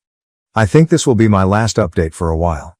I don't expect much to change anytime soon, and I'm hopeful that things will continue to improve little by little. I want to focus on the positive and keep moving forward, and I believe that's the best approach for now. If anything major happens, I might pop back in with an update, but for now, I'm going to take a step back and concentrate on living my life. Thank you again for all your support, and I hope you all have a wonderful day. My husband is cheating on me with my best friend, betraying both our marriage and my trust in the most painful way. I'm honestly not sure where to start, so I guess I'll just start. My husband and I have been dating since I was 19 and he was 22. We've been married for 6 years now. We have 2 kids and I'm 6 months pregnant with our third. 2 years ago I found out my dad has stage 3 colon cancer. My dad is my only parent as my mom passed away when I was 12. He's my favorite human and life without him doesn't seem as colorful. His laugh is contagious and he gives these big bear hugs that seem to make all of your broken pieces feel like they're perfectly in place again. Whenever I've had a hard day he doesn't poke and prod and just lets me vent and listens. About 5 months ago we discovered the treatments aren't working for him and in direct quote from the doctor he said months not years. Since then he's gotten progressively worse and now is losing memory. He looked at the dog he got for me on my 21st birthday and said, "Wow, that's a nice dog. Where'd you get it?" My husband has been my absolute rock. He has been there for me holding my hand and helping me through this. He's been so loving and attentive to both my kids and I. Don't get me wrong, I am a mother first always. I don't allow myself to wallow. My kids are still loved, cared for, played with, and I haven't let my load slack around the house. Once my dad got his updated prognosis, my husband encouraged me to quit my job. About a month later we discovered we were pregnant again and I still hadn't let go of my job. I kept holding out for some reason.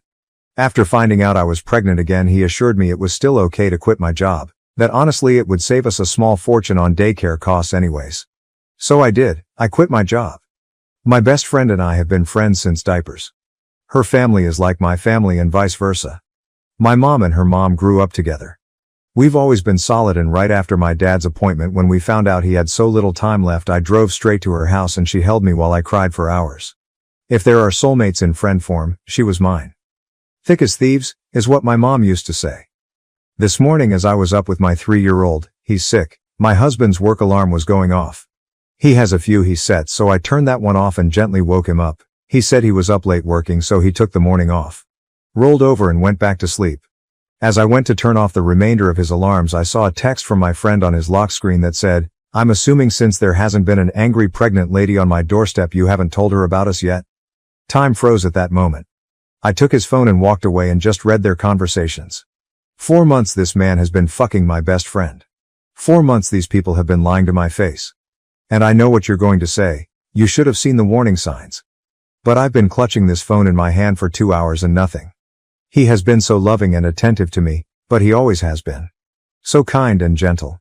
There have been no late night work nights except for once in a blue moon, there has been no lingering touches between them or even glances. They act as they have since the day I first introduced them. How sick is it that she calls him her brother but she screws him? I know so many people get a moment of clarity in situations like this but I have none. Aside from being sad about my dad, I haven't changed. I'm still a loving wife and mother. I still doted on him and my children.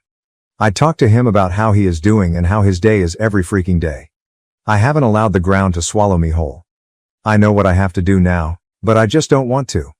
I'm about to lose my family and my support system in one blow. I'll confront him tomorrow. Today I just need this last 24 hours of peace. As for her, I won't give her the satisfaction of a response. I don't care why she did it. She did it and it's done. I was always the friend who cleaned up her messes. After today I will cut her out of my life like she never mattered at all. This has to be the hardest storm I'll ever weather, but damn it I know it'll sail through it. If not for me, for my children. Update 1. A small update about everything going on since my kids are now in bed for the night. I spent the morning gathering everything I could and making a checklist. I sat in my office for the better part of the morning telling my husband that I was preparing things for my dad. Not a total lie. I did have to get him sorted with hospice today. My boss would be happy to have me back. However, my lawyer said pump the brakes on that idea for the time being. However, my old boss did tell me that whenever I'm ready, the door is open and to just give her a call. He does not have access to my inheritance from my father, nor my mother. My lawyer assured me that. I didn't mention her in the post, but my mother-in-law is an absolute angel. I love and adore her so much, and she's always been a shoulder to lean on. After he had gone to work for the afternoon, I asked my now ex-best friend's mom and my mother-in-law to meet me at my dad's house. My kids were outside playing with my now ex-BFF's older brother. I just handed them the screenshots, saving them from the unsavory pictures and sex tape, though I did tell them it existed. To say they were furious was an understatement, and they are on my side completely. Angie, my now ex-BFF's mom, is ready to cut contact with her daughter completely. She kept repeating how sorry she was. We hugged and cried together. My mother-in-law told me she couldn't believe she raised a spineless, terrible human. That no matter what happens, I will always have her, and as far as she's concerned, she doesn't have a son, only a daughter. After an in-person meeting with my lawyer, we went over finances, logistics, and everything you could think of. She has all of the proof and she's out for blood. With this post now on TikTok, I don't want him to find out by an app, because one look at the story and he'd know it was about him. With permission from my lawyer. My ex-BFF, her mom and dad, my soon-to-be ex, and his parents will be having a get-together tomorrow. By the time they're sitting down and showing them everything, and that I know. My dad, my kids, and my ex-BFF's brother, he's coming to help me juggle the kids, and my dad, being big and pregnant doesn't help with mobility, will be at my dad's cabin a few hours away enjoying time and space. I know a lot of people were hoping for me to get revenge or do psychological warfare, but honestly, after my kids went to bed, I took a shower and just broke. I don't have the strength or energy to dish anything out. I just want out. Pretending like everything was okay today was too exhausting, and I just don't want to do it. Once he finds out tomorrow, I'll update with the aftermath, as I'm sure it will be huge. As for now, thank you all so much for your kindness, warmth, and support. Truly. Your words have helped give me the strength to keep my head above water. I appreciate every single last one of you for everything. Update 2. For my typing's sake, I'm going to give everyone fake names, so for context, mother-in-law and father-in-law, Ruth and Joe, ex-best friend forever parents. Angie and Bob, ex-best friend forever. Jess, soon-to-be ex-Tyler. Ex-best friends forever brother, Jake. And I'll just refer to my dad as Dad. I have a few things I want to get through, so I'll just summarize as best as I can, and if you have any questions, I'll answer in the comments. To get this out of the way, because to me it feels important. Yesterday I scheduled a same-day appointment with my obstetrician gynecologist and got tested for just about every STD/STI out there. I got the results back and they were all negative. There's a few that take up to 2 weeks to get the results back for, so I'll be waiting on those. When I met with my lawyer, I bought everything on my end financially wise, including the wills from both my dad and my mom, and I managed to get my hands on his financial documents. He stores his in his office in a locked box. I also brought over everything we had set up financially for my children. While I'm not totally sure if it's everything, I'm pretty confident I got most of it. My lawyer was happy I managed to get my hands on that much. Ruth even handed over her will to me from both her and Bob to ensure I was taken care of in the divorce. My lawyer understands I am wanting a divorce immediately, however she wants to make sure she is thorough and isn't missing any key info. So hopefully I'll have actual divorce papers to give him in about 30 days. I'm not rushing her though, I'm letting the professional do her job. Now for the sit-down. I asked Angie and Ruth to describe everything in detail on what happened. Angie, the revenge seeker that she is, forced them to sit through a slideshow she put together of all of the texts. I know a lot of you were concerned about one of them telling them sooner than later, but they were so secretive they didn't even tell their significant others about what was happening. Once the slideshow ended, Tyler tried lunging for Jess and Joe actually had to force him to sit down. Tyler was shouting profanities at Jess and telling her she will regret this. Jess started crying and begging her parents for forgiveness. Bob looked his daughter in the eye and told her he will never forgive her for this. Blood or not, she is no daughter of his. He didn't raise his daughter to be this person. Jess was always a daddy's girl, so I think that cut her pretty deep. Jess is in the middle of a divorce herself, and her parents were giving her money for her lawyer, and they told her she is cut off from them both financially and physically. Tyler's dad was irate. According to Ruth, he looked like he was holding back on throttling him. From there, Tyler went straight home. I know because we have a Ring doorbell camera along with a few cameras in the house for our kids to keep an eye on them when we aren't right next to them. Tyler came home and saw that most of mine and the kids' stuff was gone and he lost it. Started yelling and throwing things. The house is now trashed with a few holes in the walls for decoration. When he didn't find us there, he went to my dad's. While I did spend most of the day, he was at work packing and moving things into my dad's house. We were already at his cabin. Tyler took a baseball bat to my dad's door, trying, and failing, to break it down. My dad's neighbor actually called the cops on him and he was arrested. His parents refused to bail him out. I had an appointment with my therapist today. I've had one for a year now since I was struggling with my dad, and it felt good to just cry it out and let everything out about how I was feeling.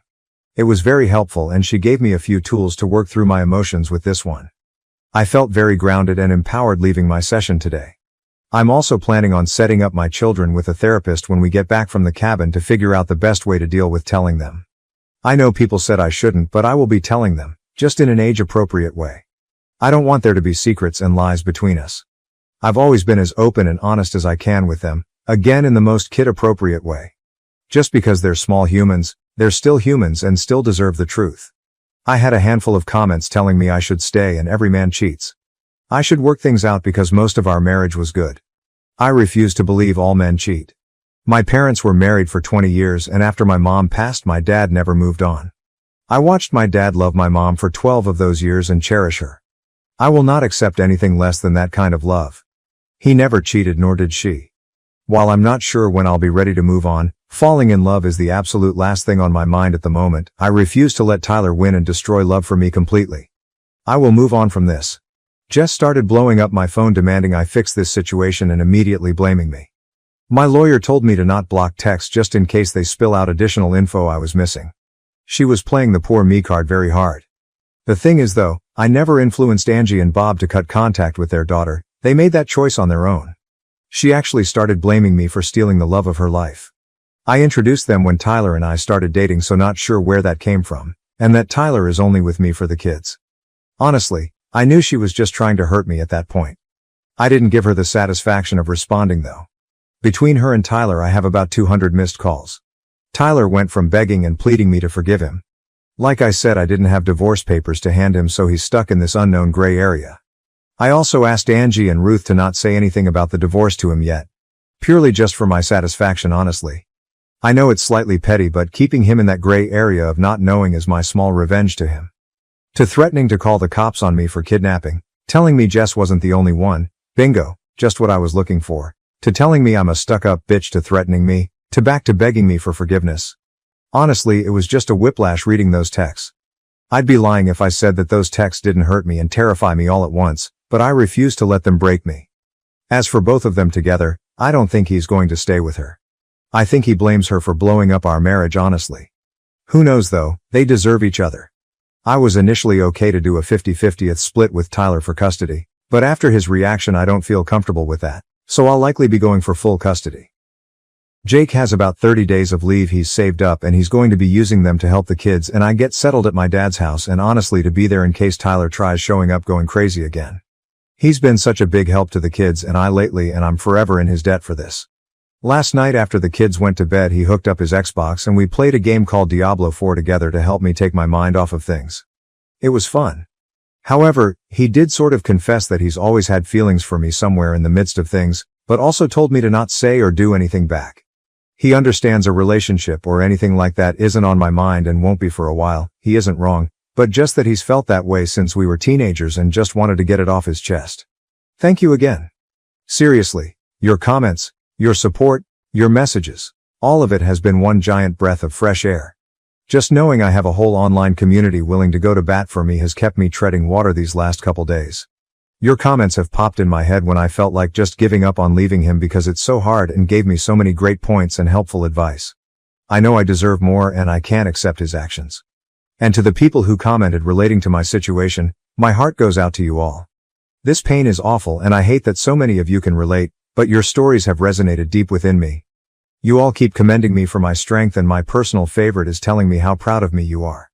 Every time I see those words I start to tear up. I'm blaming the pregnancy hormones, but your words have helped put me at ease so that way I could do what I knew I needed to do. So I'll leave this here for now. If anything of importance happens when I go back home, I'll update further. Thank you all, and I hope you have a wonderful evening. Questions in the comments. Hobbit Bones, I'm sure many of us would like to know, have you told your lawyer that you want to go for full custody? And have you saved those messages your soon-to-be ex said with threats toward you and your children? I'm sure you have since you saved screenshots of messages the first time. You've handled this really well. You've done all the right things to gather evidence and protect yourself. I'm proud of you. And I really wish the best for you and your children. OP answer. I forwarded everything to her as well as telling her he was arrested, and she responded with, full custody. And I agreed. Thank you, truly so much. A comment deleted after an overwhelming number of downvotes faulted OP for taking her kid's father away from them. To this OP replied, I'm not taking away their father. I will not keep them from him at all. But yes, I will most likely go for full custody. Not out of bitterness or spite, because I could simply never be that person. There is zero excuse for punching holes in walls and trying to break down my dad's door, threatening to unalive me, unalive our children. If he wants to see them, I will allow supervised visits. Maybe in the future, if he gets therapy and help for those thoughts and actions, I'll allow it. For now, my mind is made up. You may see it as running away, but I see it as taking space to comprehend what has happened to my life and allow myself breathing room. My entire future I had carved out for myself and my children has exploded right in front of my face. That deserves breathing room. And yes, I allowed others to confront what they did to me, simply because I don't have the mental capacity. My focus is on my kids and my dad, everything else is background noise. Honestly, even if I did confront them myself, my in-laws and ex-friends' parents would have had their own confrontation regardless. I am fully aware I will have to face the music one day. However, today is not that day, and I plan on enjoying that for the time being. People doubted if OP's story was true, as the break between updates was quite short, with comments like, all this in 1 day and a half. To which OP replied, my doctor's appointment took an hour at max. Most OBs do same-day appointments for urgent reasons. I just moved clothing, some toys, and any of my important things to my dad's, which is 15 minutes away from my home, with help from quite a few people. To be honest, it wasn't even a lot of stuff to move anyways. It all fit in the bed of my father-in-law's pickup. I was lucky that a lawyer had a same-day opening spot and gathered documents that are all stored in one spot because I keep them organized. I already have weekly virtual therapy sessions, which just so happened to be today, which was an hour. All I did was give my in-laws and ex-BFF's parents the screenshots and saw them for about 2 hours before I headed home. Which I usually spend time with my dad in the evenings, so he was fully aware of where I was, but I asked him to stay home and start dinner instead of coming and drive to a cabin. I found out yesterday around 6-7 a.m. Do people not understand how little actually happened? Jess, I was hoping it wasn't you when I saw this on TikTok, but obviously it is you, Kirsten. I told you to break up with him. I told you Tobias was in love with me. You refused to listen. I told you my husband left me because he was cheating, but it was because Toby told me we could run away together and we could be together. You ruined everything, and now he won't speak to me. You need to clean your mess up instead of posting on socials being a pathetic POS. You're unbelievable. Did you think I wouldn't see this and find out? I hope you miscarry. Technical_pumpkin_65s, also somebody in OP's life. Reply to Jess? Are you serious, Jade? Apparently Jess's real name. Coming here and playing the victim, you disgusting fake human being. Not only that, but you expose yourself by telling the real names. Now everyone will know it's you and your entourage. You are so jealous and have a huge obsession with Kirsten that you ruined your own life after all the mess you created. It's obvious Toby never loved you but just wanted to use you for his pleasure. There is nothing more easier to manipulate than a jealous freak who has an obsession with him. If he really wanted to run away with you, he would have done it a long time ago, but he lied to your face with the one big excuse ever, I stay for the kids. Ha ha ha, you are the clown. Well, here, not victim. That's why even your own parents cut you out from their lives too. You are such a shame as a woman, but also as a human being. You pretend to befriend and betray not only her but your family and your own husband. Can't wait to hear what will happen to you when more people will know around you. You will finally receive the treatment you deserve, especially after wishing her to lose her baby. Karma will do his job now. OP's reply to Jess, you told me to break up with him when I was 19 and you were engaged to another man. You never said why. You never said anything about him, because if you did I never would have been married and you would have been cut out sooner. Also, no, I put fake names in the post to protect your identities, but if you want to blast yourself to the public, that's your choice, not mine. Update 3. Hi everyone. I know a lot of people are still asking for an update. Not much has happened, but here are the things that have happened. Tyler discovered the post and asked me if I was seeking a divorce. I said I was. He apologized for losing his cool. Asked if there was any hope for reconciliation. I said no. We did have a conversation about the kids, and he'll be allowed to see them with supervision, to which he agreed to. I had another meeting with my lawyer. Nothing of major importance happened. Nothing, and I mean absolutely nothing, has happened with Jake. He didn't take back his confession, but as I said, it's on the back burner for a long while. My kids' health and well-being take priority over all else. My dad's health is on a steady decline. He's now in the hospital with no release date in the immediate future. Please send over thoughts and well wishes his way. My kids are adjusting well. We have a therapy appointment for them scheduled next week to help them. My oldest has more questions than the rest, but I'm trying to save any big conversations for the therapy appointment, so I know I'm conveying the answers in a meaningful and the least harmful way. Also, my oldest made tryouts for the traveling soccer league. Yay. Oh, and the baby is doing great. Things have calmed down a lot. Truly. I feel like I have a better grip on things. I've been putting most of my focus on my dad and kids to keep myself busy. Thanks you friends for the love, support, and for checking in. New update. Hey everyone. I'm still getting daily messages and comments for an update, so here is what could possibly be my final one. My dad passed away about a week after my last update. I knew it was coming, but it still feels like a gut punch. Thank you to everyone who kept him in your thoughts. Truly. My marriage has officially ended. Once Tyler, I believe that's the fake name I assigned to him, please don't call me out if it's not, it's been a while, discovered just how serious I was about leaving him, he became compliant and was willing to give me everything I asked for in the divorce. So my lawyer opted for a dissolution versus divorce. The process is a lot quicker and goes smoothly. As of right now, I have full custody while he works out his anger management and whatnot with therapy. I'm not sure if I'll ever trust him again with the kids, but I'm also in therapy, as are my kids. I'm not making any decisions at all right now when it comes to that. He gets supervised visits at a facility where there is an army of staff and security and someone is there at all times.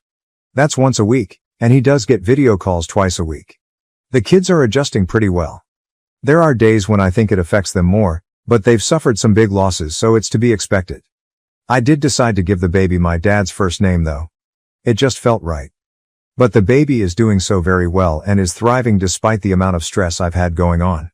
I'm managing as best as I can with everything going on. I miss my dad like crazy, and I'm still trying to figure out how to exist in a world where he doesn't. The grief still is so very heavy. I'm still mourning my marriage as well. I don't regret leaving him, but it still hurts me deeply. However, I'm picking up the pieces and making my life whole without him. My mother-in-law, well, ex-mill now I guess. I don't know, it still feels weird. And Angie helped me out so much. They've really allowed me to lean on them in these moments. Whether it be taking the kids for a little while or cooking dinner for us when I don't have the energy. I truly am so lucky to have them. And finally, to what you all have been waiting to hear about, Jake. Jake is now back in California. He tried extending his leave, but the military said no. It was truly wonderful having him there and helping me. In the first few days after my dad's passing, he picked up so much slack for me that I will truly never be able to repay him for it. He is so patient and kind. That being said, nothing has happened between us. Though he did hold me while I broke down after the kids went to bed quite a few times. But that's the extent of it. No kissing or anything like that. He does call me and text me multiple times a day. Right now I just don't have any room in my life for romance. I have so much grief, and the weight of being a single mom has been heavy. He hasn't pushed me on it either. He let me know that he meant every word he said and that he's willing to just be my friend until I decide I want more. If I ever decide I want more with him. I wish I could be the girl that jumps in with both feet, but the betrayal from my ex is still fresh and I'm worried I would burn anything out before it started. So I asked for friends and time to process everything else in my life before I even consider processing a new relationship. He happily agreed. Oh, and Tyler and Jess are not a couple. Most of you were right, he left her high and dry. Though I don't wish misery on anyone, I'd be lying if I didn't say I get the smallest amount of satisfaction that her life went up in smoke. She's been blacklisted from her family. And I know a lot of you said it's weird that her parents did that, but if you guys knew just how deep my bond went with that family, it wouldn't seem weird at all. Angie is like my surrogate mom. She gave me the safe sex talk, the period talk. She listened to me cry about the boys who broke my heart. She held my hand while I delivered my kids. When she talks about me, she calls me her daughter. She knew my mom for practically her whole life. She held my mom's hand when she delivered me, and if anything had happened to both of my parents, she's who I would have gone to live with. My parents had that in their will. So with all of that being said, please just be kind to me in the comments. I put this off for a few days because of how hostile some people were, and the prospect of being called a liar doesn't sound too appealing at the moment. Again, I can't thank you for the amount of light and love I've received from you. I promise I read every comment and message, I just haven't had the capacity to respond. You have really helped brighten my days with all of your words of encouragement. I appreciate you all. I am so lucky to have an army of internet friends. You guys are the best. Adoptive parents kicked me out at 17 for getting pregnant and refusing to keep my baby. 20 years later, their biological son reached out to me. When I was 17, my adoptive parents kicked me out and disowned me because I got pregnant and refused to give them my baby. 2 decades later, their biological son found me on Facebook and reached out. I was just 4 years old when I lost my parents in a tragic car accident. I don't remember much about the crash itself, just that one moment I was in the back seat, and the next time I opened my eyes, I was in a hospital. Waking up to a world of nurses and doctors was terrifying for me as a child. I remember a CPS worker sitting beside me, explaining that my parents had died and I would need to stay with another family for a while. It was all so confusing and overwhelming. After that, I went through a series of foster homes, none of which ever felt like home. When I was 5, I was finally placed with Lorraine and James, who had been eager to have a child of their own. From the start, I felt their warmth and genuine care. They welcomed me into their home without hesitation, filling the emptiness I had felt from losing my own family. It seemed like, after all the tragedy, I had finally found a second family. However, as soon as I moved in, I noticed that James was very strict and disciplined, while Lorraine seemed to always follow his lead. I later learned that James's strictness was due to his background as an Army veteran who had been injured in action. His military experiences explained his obsession with meticulous planning and order. Understanding this didn't make it any easier when he would get angry over small things, like being a minute late for church. His strictness often left me feeling anxious and like I had to walk on eggshells around him. Lorraine, on the other hand, was more laid back but also drank a lot when James wasn't around. I watched her finish entire bottles of wine by herself, and she always seemed lost in her thoughts. She rarely asked about my school or homework, and aside from drinking, her main activities were cooking and cleaning because James was very particular about that. At first, things were smooth and I didn't witness many conflicts between them, but as I grew older, I began to see James's true nature. He was abusive. For James, my academic performance was everything. He constantly pressured me to improve, and if anyone outperformed me, he would get enraged. Even the slightest dip in my grades would result in him hitting me and calling me stupid. He frequently threatened to send me back to the orphanage if my marks didn't meet his expectations. As a child, I didn't realize this threat was empty, and it terrified me each time he mentioned it. I worked tirelessly to avoid being sent back. I also observed Lorraine and James having arguments, which would end with James dragging her into their bedroom. She would emerge with bruises on her hands and face. At first, I didn't understand what was happening, but it soon became clear that he was physically abusing her. To keep me from witnessing his violence, he would isolate Lorraine. I couldn't understand why Lorraine never called the police. After their fights, she would just sit and cry for hours, while James would drink beer and watch TV. Realizing James's abusive nature made me fear being alone with him or doing anything that might upset him. But as anyone who has lived in an abusive environment knows, abusers will find any excuse to lash out. No matter how careful I was or how hard I tried to avoid provoking him, he always found a reason to be angry. Initially, it was all about my grades, but as I grew older, his focus shifted. It wasn't just about academics anymore. He criticized everything. From the clothes I wore to the friends I chose and even any romantic interests I had. He insisted I come straight home from school, claiming that spending time with friends was a distraction and that they would amount to nothing. According to him, I needed to keep my focus solely on my studies. Unbeknownst to James, Lorraine discreetly allowed me to spend an hour with my friends after school. Knowing that James wouldn't return until later in the evening, she saw it as a small chance for me to enjoy some normalcy and social interaction beyond the tense atmosphere at home. These brief moments away from the constant pressure and scrutiny were precious to me, and I valued the time spent with my friends, even if it was short-lived. Lorraine's quiet act of kindness meant a great deal to me.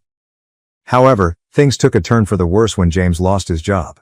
The job loss seemed to heighten his frustration and anger, worsening the already abusive environment at home. With the added strain of financial instability, James became even more unpredictable and volatile, lashing out over the smallest things. I recall one night when Lorraine had just finished making dinner. As James sat down and glanced at the meal, he erupted into a furious rant about how it didn't meet his standards. He began yelling and slamming the table, berating her and threatening to throw her out if she couldn't cook properly. In his rage, He threw his plate against the wall, leaving Lorraine and me in a state of fear as we watched him. I could feel my whole body trembling. When I finally ate the food, I found nothing wrong with Lorraine's cooking. Over time, James's drinking worsened. With his unemployment and idle days, beer cans accumulated in the living room each morning, which Lorraine had to clean up. I also found myself unable to spend time with my friends as James would harshly criticize me if I was even a minute late coming home from school. At 15, a classmate named Harry confessed his feelings for me and asked me out on a date. Despite my anxiety over James finding out, I was eager to experience a date and explore my feelings as a teenager. So, despite my worries, I agreed to go out with Harry. We met at a local coffee shop after school and spent the afternoon chatting and getting to know each other. That date turned out to be one of the best decisions of my life, as it marked the beginning of our love story. Harry was everything James was not, gentle and kind to everyone, including animals. He would bring me my favorite flowers whenever he could, saving up his pocket money to do so. Having never had a good role model, I didn't expect much, but Harry treated me with the care and respect I had always wanted. James was always a bit suspicious and would question me about whether I was spending time with any boys. I would deny it, silently hoping he wouldn't uncover the truth. Fortunately, not having a phone meant there were no incriminating texts he could discover. Harry and I took great care to keep our relationship private, even avoiding telling our friends to prevent any gossip. Harry understood my fear of James and was willing to keep our relationship a secret. When prom approached, Harry and I decided to attend with our group of friends to avoid drawing any unwanted attention. However, when James learned of my plans to go to prom, he outright forbade it. He dismissed it as a waste of time and refused to buy me a dress. I didn't really care about the dress. I just wanted to enjoy the evening with my friends. I begged him to let me go, reminding him of my good grades and how I had met his expectations. He scolded me, belittling my friendships and insisting that prom was insignificant. Lorraine disagreed and argued with James, believing there was no reason for me to stay home while my peers enjoyed themselves. James insisted that teenagers lacked a sense of right and wrong and that he wouldn't allow me to go out simply to have fun when I could stay home and be safe. Despite my pleas and attempts to explain how important this event was to me, he remained resolute, dismissing my feelings as trivial. He even threatened to lock me out if I tried to sneak out for prom. On the night of the dance, I was the only one who stayed behind, spending the evening crying alone in my room. I was growing increasingly weary of living with James. After high school, it became even harder to see Harry since I wasn't allowed out and didn't have a phone. I asked James for a phone, but he insisted I didn't need one at my age. I argued that I'd be going to college and that everyone had a phone, but he said I'd have to buy one myself if I wanted it. That's when I decided to get a part-time job. Though the pay was modest, it allowed me to earn some money and gain a bit of independence. It also meant I could spend time with Harry without James finding out, using work as an excuse while I met up with him. Eventually, I received the incredible news that I had been accepted into an Ivy League university with a full scholarship. This was a significant accomplishment, as no one from my town had ever achieved it before. James took it upon himself to brag about my success to anyone who would listen, proclaiming how proud he was of me. Despite his constant boasting, he never actually congratulated me personally, instead acting as though my achievement was a reflection of his own success. After receiving my college acceptance, I felt an enormous sense of relief. At last, James had nothing to complain about, as I had fulfilled his greatest dream by securing a spot in a prestigious college with a scholarship. With my job and academic success, he couldn't label me as lazy anymore. His newfound satisfaction led him to agree to buy me a phone and allowed me to use the money I earned from work for college expenses. He even permitted me to hang out with my friends after work. For the first time, I felt like I could enjoy life a bit, just like everyone else. Harry and I knew we'd be separated when we went to college, but we promised to meet up whenever we could. Our intimacy was careful and limited, with both of us taking precautions. A couple of weeks later, I began experiencing unusual symptoms that resembled those of my period, but without actually having it. Being perceptive, I sensed something was wrong with my body, and I found myself craving food at odd hours. Panicking, I told Harry that I needed to take a pregnancy test, and he agreed. I took 3 tests, all of which came back positive. The shock was overwhelming, and I collapsed on the floor, crying uncontrollably. It felt like I was living through one of my worst nightmares. Harry tried to comfort me, but I was trembling with fear. I knew that if James discovered I was pregnant, especially right before college, he would react with unimaginable anger. Harry reassured me that the decision was entirely mine and that he would support me no matter what. He suggested talking to his parents first and then approaching James together to prevent any violent reactions. Given my difficult home situation, Harry was genuinely concerned for my safety. His parents were incredibly understanding. His mother embraced me and comforted me, saying that such things happen to many people and not to worry too much. They agreed to come to my place to help break the news to James. When Lorraine and James were informed of the pregnancy, they were utterly shocked. Lorraine asked me twice if I was certain, and I confirmed with the results from multiple tests. James, however, erupted in anger, accusing me of being a product of his reluctance to adopt children from strangers, citing their unpredictable nature. He hurled a barrage of insults at me, claiming I had ruined my life. Harry's parents tried to calm James down, but he directed his fury at them, blaming them for the situation and appearing ready to physically confront Harry, who sat quietly in the corner. Overcome with emotion, I started crying and told James that I wasn't planning to keep the baby, so he had nothing to worry about. I assured him that everything could return to normal, and I would still go to college as planned. At that point, Lorraine asked to speak with James privately. They left the room while I sat there, crying and anxiously fidgeting. Harry's parents looked at me with sympathy. When Lorraine and James returned, Lorraine's words struck me like a tidal wave. She proposed that we didn't necessarily have to give up the baby, suggesting that I could carry the pregnancy to term and then transfer my parental rights to them. I sat there in stunned silence as Lorraine stressed that the child was a gift from God and urged us not to consider other options. James supported Lorraine's view, suggesting that this arrangement would be ideal, especially since Lorraine was already pregnant herself. His words left me completely bewildered, and I struggled to grasp what he was proposing. James revealed that Lorraine had only recently discovered her pregnancy and had kept it private while processing the news. With my own pregnancy, they now saw an opportunity to raise both children together as siblings. The shock of their suggestion left me speechless, grappling with the gravity of their proposal and the unexpected turn of events. Harry's parents were equally stunned and quickly expressed their disapproval. However, James interrupted, asserting that the decision was not theirs to make and looked at me expectantly, waiting for my response. Overwhelmed with anxiety, I knew deep down that I couldn't agree to Lorraine and James's proposal. The idea of giving up my child to be raised in an environment reminiscent of my own troubled upbringing was unbearable. Although Lorraine had shown herself to be a caring mother in many ways, I couldn't ignore the fact that she couldn't shield herself from James's behavior, let alone ensure my child's safety. The thought of subjecting my unborn child to the same uncertainty and potential danger was unacceptable. While I cherished the thought of becoming a mother one day, I knew the timing and circumstances were far from ideal. I couldn't bring a child into the world under these conditions, knowing I couldn't guarantee their safety and well-being. I firmly told James that, although I was glad to be gaining a sibling soon, I couldn't proceed with the pregnancy. I was neither mentally nor physically strong enough to handle it. The idea of watching my child grow up with Lorraine and James, while pretending they were just a sibling, was inconceivable. Living a lie and denying my child the truth about their parentage was something I simply couldn't endure. When I shared my decision, Lorraine broke down in tears, expressing her disappointment that I couldn't do this for her despite all the sacrifices she had made for me. James, visibly enraged, got up and began pacing the room. I tried to explain my stance, but they refused to understand. Harry's mother stepped in, supporting my choice and offering to arrange an appointment with a gynecologist to move forward with the procedure.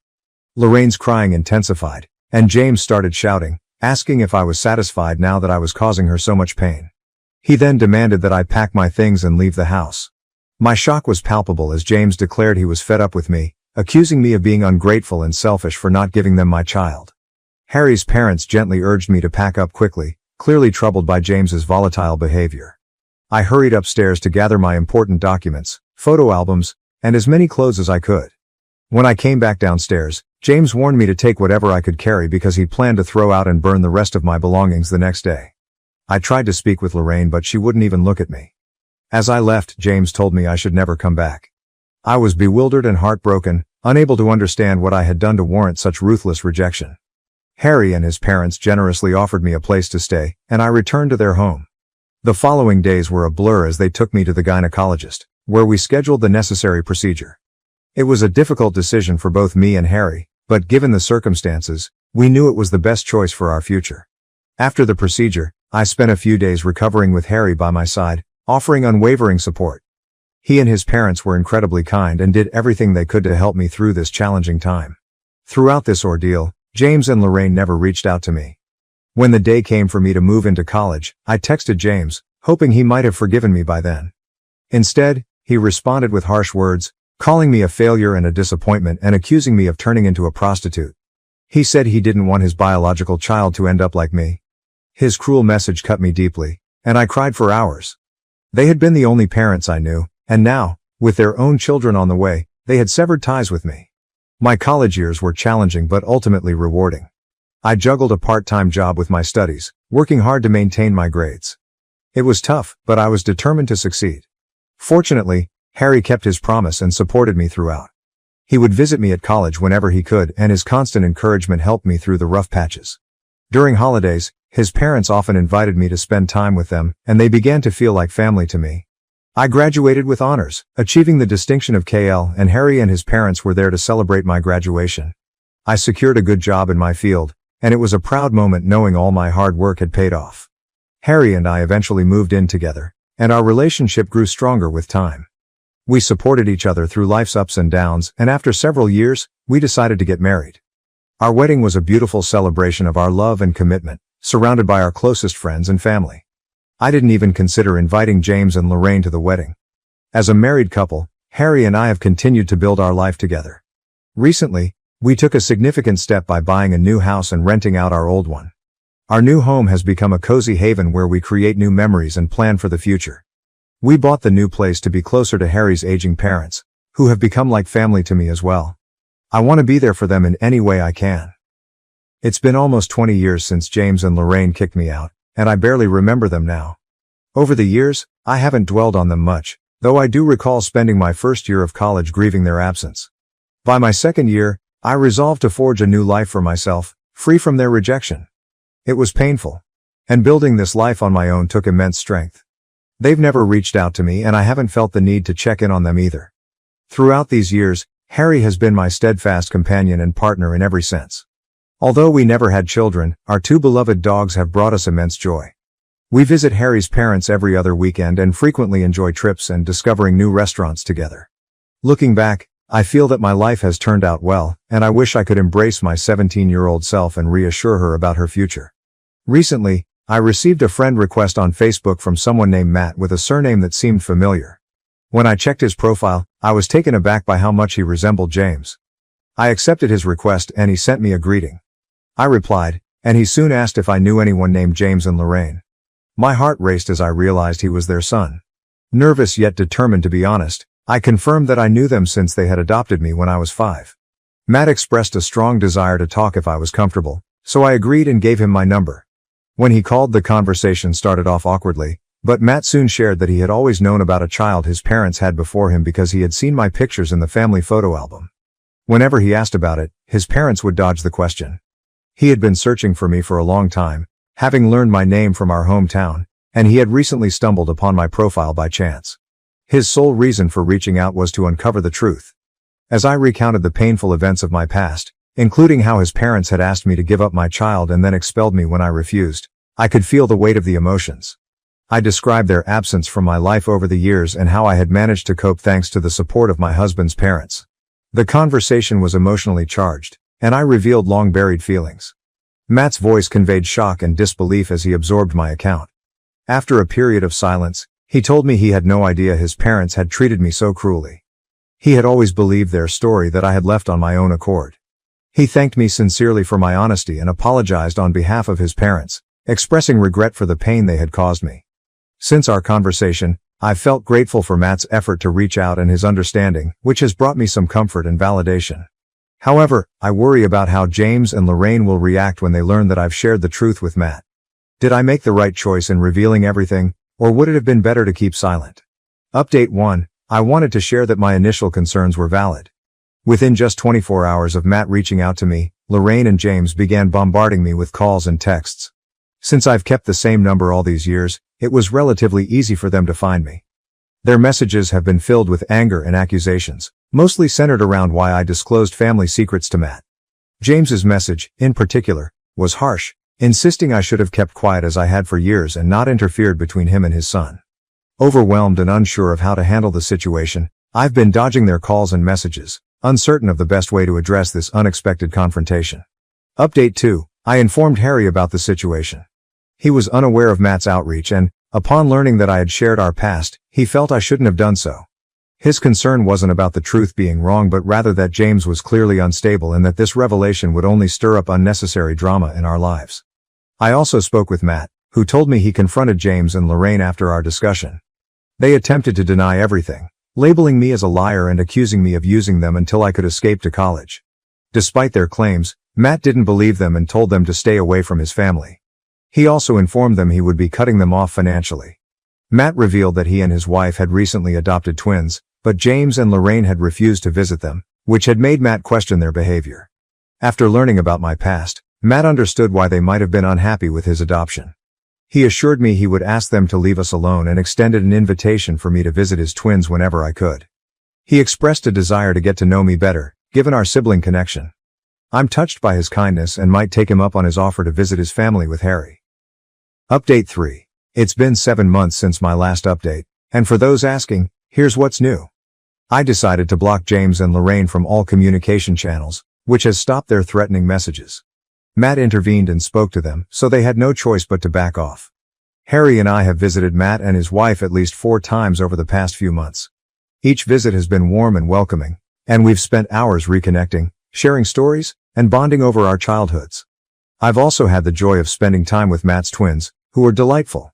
I'm deeply grateful that Matt reached out, and the connection with him and his family has been a source of healing and joy for me. My best friend claims I owe her everything I have, including my boyfriend. She thinks I wouldn't be successful without her. Is she right? I know I should be careful calling someone best friend in a post like this, but I don't know how else to call Jessie. Our parents are great friends, so we grew up together and she kind of had my back in high school. Long story short, on the teenager food chain, she was on top and I should be on the bottom. But nobody messed with me because I was Jessie's friend. Jessie is one of those people who require attention. I never minded though, nobody is perfect, right?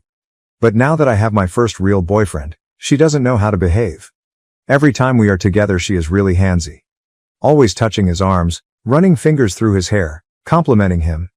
And now she even started with the prank spankings on the butt, you know? I just feel really uncomfortable with it. Maybe it's normal. I mean, Jessie has a lot of guys friends, so maybe this is okay. My best friend never thought much of it either. Am I just overreacting? She is super pretty, so maybe I'm just jealous. Anyway, yesterday something really threw me off.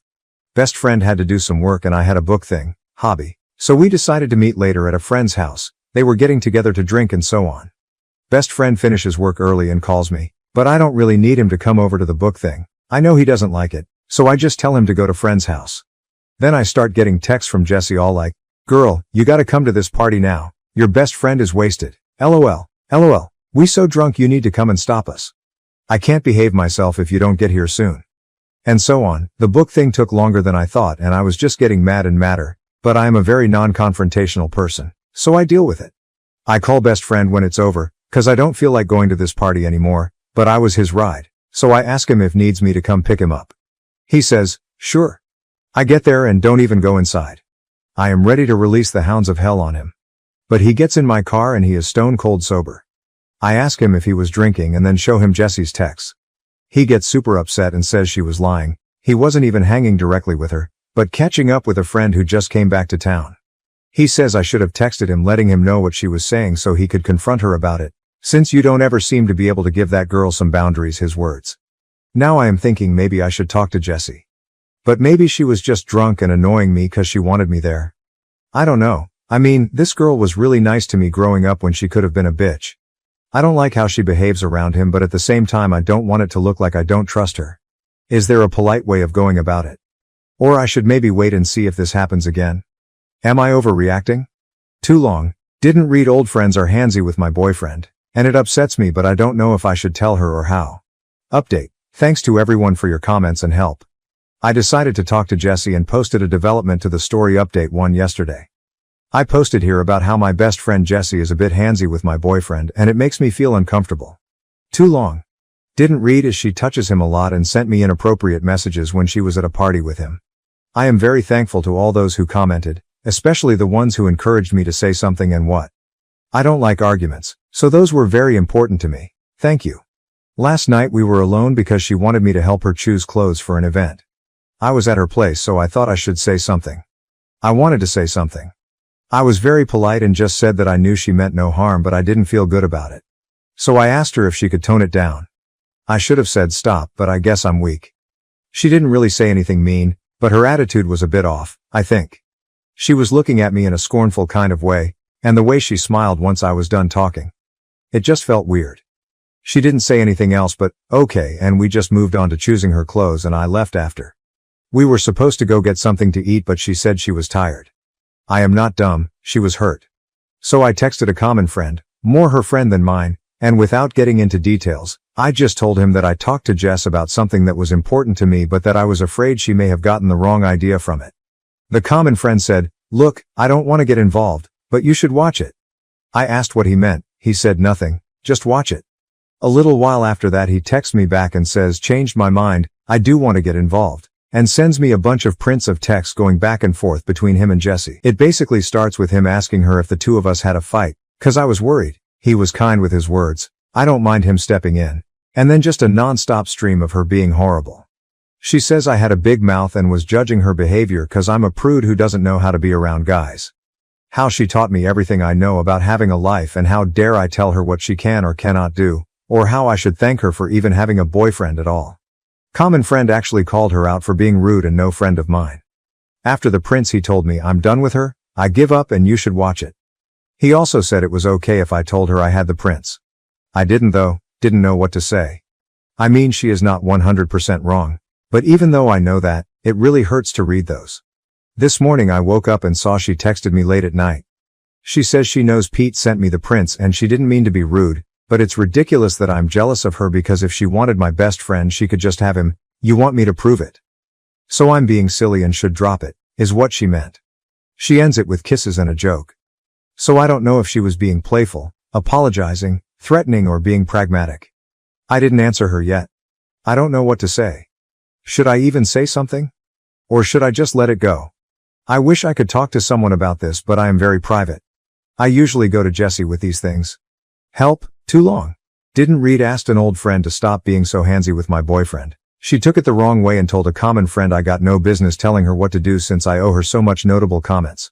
Commenter. Sounds like this person is completely wrapped up in their own head and has a serious case of overthinking their importance in life, especially other people's lives. Obviously we're all going to tell you to drop her because she's not a desirable person to be around if that's how she acts/talks to you in person and behind your back. This person thinks they own you enough so that they're decided to let you have your best friend. Fuck that shit. Also show your guy everything that's happened 'cause guaranteed she's going to go after him. OP, I suppose you're alright. It just gets me, you know? It's a 20-year-long friendship. I keep thinking maybe this is a misunderstanding. She didn't mean it or she is going through a hard time and doesn't know how to deal with it. I am just trying to make sure I am not overreacting, so I needed some outside perspective. As for my best friend, I think he would turn her down quite fast. He doesn't really like her. He just hangs with her because of me. He's always saying that he'd rather not and all. So it's unlikely that they'd be alone together. But I will talk to him. Thank you for the heads up. Turns out she already went after him. I was stupid. Update 2, my boyfriend is having sex with her. A friend convinced some other friends to send me prints of text between themselves and either my best friend or best friend. They are pretty clear. I confronted my best friend, he looked lost, said he loves me and it was just sex. He says Jessie kept throwing herself at him, teasing him, and he said he didn't like her but I still wanted to hang out. He said he just had sex with her to see if she would move on and leave him alone, and that it only happened a couple of times. Says he won't do it anymore. He doesn't even like her. He loves me, asking me to please forgive him. From the text, once I finally made it through them all, I think that Jessie went to the party, where me and my best friend met, because she wanted to hook up with him. She had it bad for him, but he didn't feel the same way. She was trying to get him to break up with me and then to get me to break up with him. It worked. As of yesterday he is a single man. In some of those texts they are talking about some of the hookups. I feel like throwing up. I blocked him, 'cause he was still trying to get in touch. I ghosted her. But she just sent me a message saying she just heard what happened and, you know this was probably for the best, right? And I feel like fucking screaming. I don't know if this is an update or just me venting. Thanks for listening either way. Edit, I don't want to sound melodramatic or sappy or anything, but you all brought me to tears. We keep hearing about how it is insanity to rely on the internet for personal connections, but I just lost a boyfriend, a best friend and a whole group of friends. And instead of feeling alone, I am more and more feeling like fuck yeah, that was the right thing to do. I will be okay. It still hurts. But not as much as it would had I really been alone. I can't even begin to thank this sub. I really don't know what to say. Even on my previous post that didn't get as many responses, it was some of the comments there that made me approach the cheating thing knowing I had to break up and move on. So it changed my life at that moment. And considering I will be doing a lot of soul searching on toxic relationships, this probably changed my life for good. So thank you all so much for reaching out to a stranger. This community is so precious. And I got a gold, I don't even know what to say. Thank you so much. I don't mean to sound ungrateful, but I don't even know how much gold costs, and this is an alt account, so it won't really be used. Is there any way I can return it to the sender? Some of you are asking for an update. I might in a while, if there is something new to tell. Right now it's just more of the same. I don't think I will be able to answer all the comments, but I am trying to at least answer the ones with questions. Thank you. Notable comments. Commenter 1. Well yeah, I would just ditch that whole friend group and start trying to find new friends. My god, that's some fucked up shit. OP. Yep, done and done. I think I'm being too permissive with the word friend. It was going on for months. Everyone knew. Nobody had the decency to tell me. It was only the one friend who wasn't even that close who stood up for me. Commenter 2. You also can't make her hurt. She has no respect for you and clearly doesn't care. So it will be impossible anyways. It would have the same effect as a drunk stranger telling you that you're awful. It might make you angry, but you didn't care about that stranger, so what they say is irrelevant. Also, I can't imagine anything so utterly not worth your time. The delightful side effect of just ghosting is that they will stew in it. They want the reaction, but they get none. They realize they lost all their power and never get to know and feel that satisfaction that comes from getting the reaction you wanted. OP, oh, I get what you mean. She is still texting me. I didn't mention one detail cause it wasn't important. We were all traveling together soon. My family paid for some of Jesse's expenses. She is messaging me about the vouchers, since I have them all. This fucking woman can't even wait a day to ask. It's like she suddenly remembered she still needs me. I mean, I am not giving them to her either way. Trip is off, can't she tell? She has no respect for you and clearly doesn't care. Absolute truth. Commenter 3. She would be more hurt by no response at all. To anything, ever. OP, go no contact. OP. I'm very much thinking the silence treatment will be the way to go. I think she just realized she needs me for the trip. She has been aggressively trying to contact me. Now she is saying that she liked my best friend first, and I was the one who stole him, so she is the one who should be mad. I know I should just block her everywhere. But is it petty that I am having fun watching her squirm? I wanted to have the last word, but not saying anything is driving her crazy. Commenter 4. He said he just had sex with her to see if she would move on and leave him alone, and that it only happened a couple of times. Says he won't do it anymore, he doesn't even like her, he loves me, asking me to please forgive him. LOL, what? Seriously, that is one of the stupidest things I have heard. It is like saying, hey babe, I jumped off a cliff because somebody was really pestering me to do it. Edit, I feel for you OP, but what an excuse. OP, I confess I almost fell for it. How pathetic is that? He was saying he cared about me, it was just a mistake. He thought she would back off. And I felt it was a bad decision on his part, but maybe it made sense and I could forgive him. Then he said something like, and I didn't even like her, you were the one who always wanted us to hang. That's when my brain joined the party and I was like, is he seriously trying to blame this shit on me? More comments made by OP. Most disgusting part is that it is a trip we would take together with my best friend and some other friends. So she really thinks I would let my family pay for her to go on vacation with my ex who she cheated on me with. I'm starting to think this woman is sick. Like for real. I just went straight to venting, didn't I? Sorry. Well, it was all Pete really. After she texted she could get my best friend if she wanted to, I just answered back, WTF Jesse. And she lol'd as if it was a joke. After that, Pete texted me. Asked me if I was alone. He was really kind, and told me everything.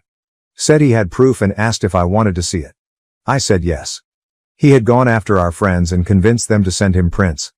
He's really well liked by everyone. And he was the one who said enough Pete is gay BTW, just in case anyone jumps the gun like my mom did and think he did this because he's interested in me or something. He's not. He is just a decent person. No, I didn't get prints between best friend and Jesse. I guess I went straight to venting and didn't give much details. Wasn't expecting this response. There was this friend Pete who convinced 3 other friends to send him texts between them, 3 friends, and either Jesse or best friend, so he could have proof. 'Cause he thought what was happening was disrespectful and someone should tell me. There were prints of text between 2 friends and Jesse. And one other friend and best friend. They were pretty clear. Jesse especially didn't seem to care about hiding it at all. Best friend texts were mostly wondering if I had noticed something. And wanting Jesse to back off, while saying she was hot, etc.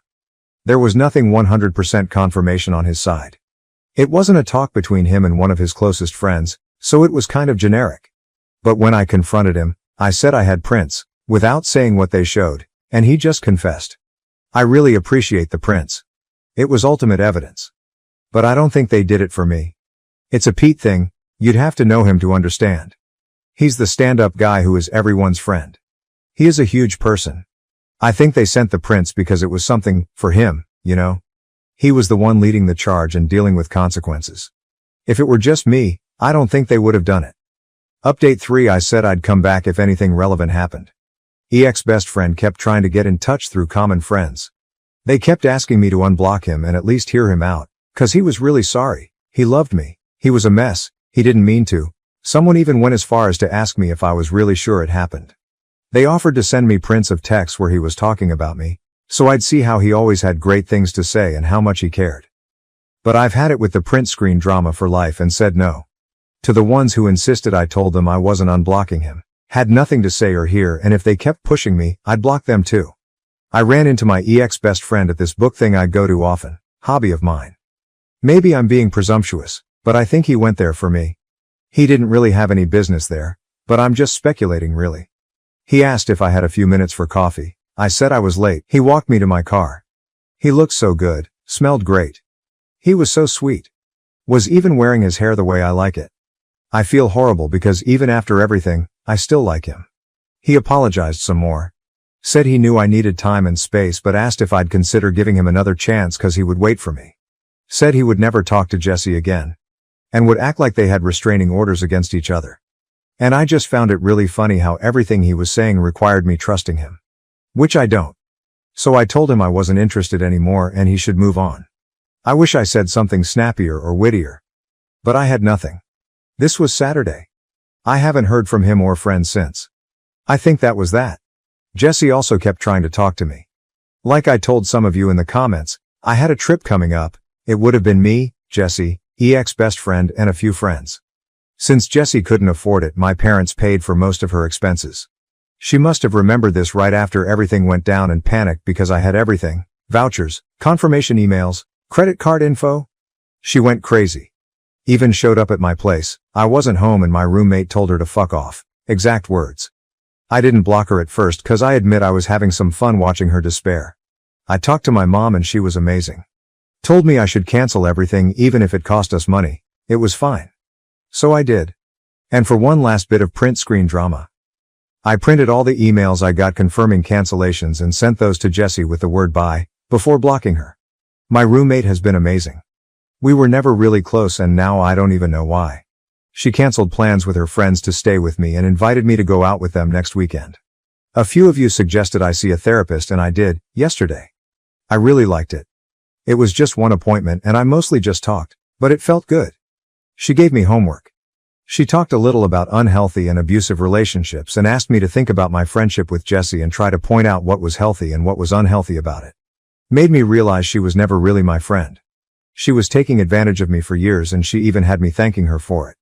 Therapist also told me about this saying, I think that's what it is, called the narcissist's prayer, which goes something like, that didn't happen. If it did, it wasn't my fault. If it was, I didn't mean it. And if I did, then you deserved it, which is totally how Jesse is handling this whole thing now. So good riddance indeed. And a final piece of gossip. Pete talked to me yesterday. He checks up sometimes. He's a good guy. Again, he is gay, in case someone is still thinking this might turn into a romantic comedy. He said Jesse was super sure that since I broke things off, she and Dean would hook up right away.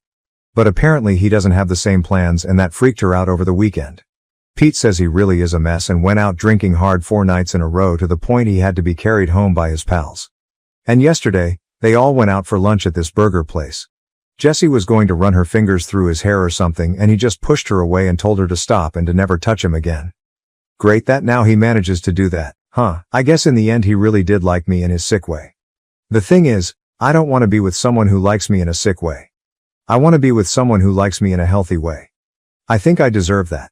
I am also thinking about taking the money I got back from the trip to go somewhere else by myself. Haven't decided yet.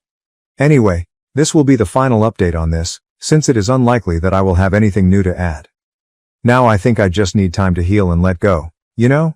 I might come back in a few months if there is reason to do a "Yay, life is awesome now" post, but I wanted to post this update now because I wanted to end this whole story on a bright note. And of course, thank you all again. You are the best. Too long. Didn't read, it's all good. As well as could be anyway. Thanks, Reddit.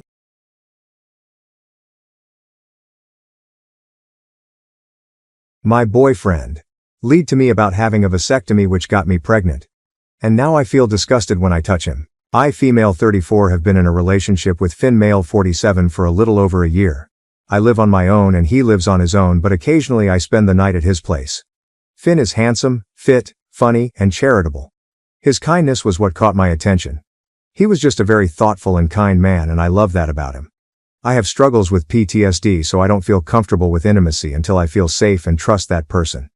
Finn said he understood and didn't press it. We didn't start getting intimate until 2 months in, but I was pretty drunk, so I was upset the next morning and he comforted me. He didn't get angry or blame me at all. After that, we had a healthy sex life. I was adamant he wears protection every time. Once while we were in the middle of playtime, he asked if he could take the condom off. I said no, and he said that it wasn't feeling good to him and he is unable to climax with one on. I said no again. Afterwards, he didn't cuddle or hold me like he always did and said nothing to me. I got up to get water and asked if he needed anything and leaned over to kiss his cheek. He shied away from my kiss and muttered, "Oh, now you care about me?" I asked him what that was about and he told me he bends over backwards to make me happy, but he didn't get to feel good because I won't let him not wear a condom. I told him I am very worried about pregnancy. I live in a place where abortions are extremely difficult. He said I am on birth control, so what's the issue? I said that's not 100%, and he knew it. I grabbed him some water and told him that if he got a vasectomy, we could talk. They are reversible and accessible. I just cannot get pregnant. We didn't discuss it again, and he even apologized for being a jerk the very next morning and took me to the spa. I apologized for ruining the night and he said it was alright and we kinda moved on. Everything was great, and around the 6-month mark, he said he thinks we are getting serious and that he considers me his partner, and asked about the condoms again. I reminded him of my requirement for that and he said he had to think about it. About 2 months ago, he had a work trip that lasted a week and a half, and when he returned he was all over me. At the time I was going through a difficult depression. I suffer from depression and sometimes it gets really bad. He seemed annoyed and made a remark that I am punishing him for missing and loving me so much, and he held my face and started kissing me again. After the back and forth for a few more minutes, I just gave up and we had sex. In the middle of it, he asked if he could take off the condom and I said no, but he said he had the vasectomy. He was so excited to get me in bed he had forgotten to tell me. I stupidly said, well, all right then. After that he would forget the condemnation altogether, until my cycle was off. At first I figured it was stress, change in diet, a billion other possible reasons, but this nagging feeling came over me and I got tested. Pregnant. He found me crying on his bathroom floor and asked what was wrong, so I told him and he smiled and laughed like, "Really? That's amazing, baby?" And left me there, and he went whooping through the other room. When he came back he was rattling off so much info. He had a dream about this and now it's happening, so it must be a sign. My brain finally caught up and I asked about the vasectomy and he said, "It's not 100%, right? Like condoms and pills." I was puzzled as the only goalie we took out of the equation was condoms. He said it was a miracle and I told him absolutely not. I explained that my best friend lives in a different state and I will be going to visit and also benefit from the reproductive health clinics there. He went silent. He asked me if I really hated him that much and I didn't understand. I said I never want to be pregnant and that he knew this about me. That hasn't changed. He became extremely angry with me, saying I wouldn't dare murder his child and that if I loved him, I would never threaten that again. He explained that he will take care of us. He makes plenty of money and, "Don't I treat you like a queen?" So all he is asking is that I have the baby. I said I needed to go and started packing to go home, and he followed me repeating things like, "You won't though, right? You won't murder my baby?" And stuff like that. He kept asking where I was going and I said home. I was too tired and emotional right now and I want to go home.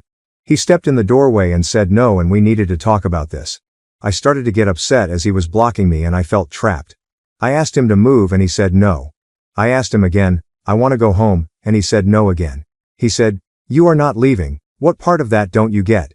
I started crying and grabbed my phone and backed away from him, telling him to stay away from me. Finn looked really sad and said I couldn't be serious. He would never hurt me and asked me to stop crying. I demanded he let me leave and he did. He has since been calling and texting me begging me to talk to him. He says I really hurt him by pretending to be scared of him, as I know he would never hurt me. He said he treats me like a goddess and I played the helpless victim card and that things like that can ruin a man's life. He then said that I wasn't thinking straight and, "Is your brain lying to you again?" When I have a PTSD or depressive episode, I sometimes say my brain is lying to me again, to make it seem less heavy a topic. He has a very community-facing job and I remembered the look on his face when I backed away. I don't want to ruin his life or our relationship. At that moment my emotions were so high that I just reacted. But I wasn't pretending. I sat in my car for God knows how long, shaking before I could drive home. I've been ignoring his reaching out, but I feel like a coward. Am I? The A. Am I? The A has no consensus bot. OP received mixed reactions. Relevant comments: omeprazole mommy. He literally lied about getting a vasectomy and got you pregnant after you had explicitly set boundaries. OP on if she lied about birth control to her boyfriend. OP answer: I am on the patch. Never lied about that. Update. He broke up with me and called me a murderer. So I made an appointment and got the abortion. It was honestly such a horrible experience, but my bestie was with me and the whole staff were so kind and supportive, so I am grateful.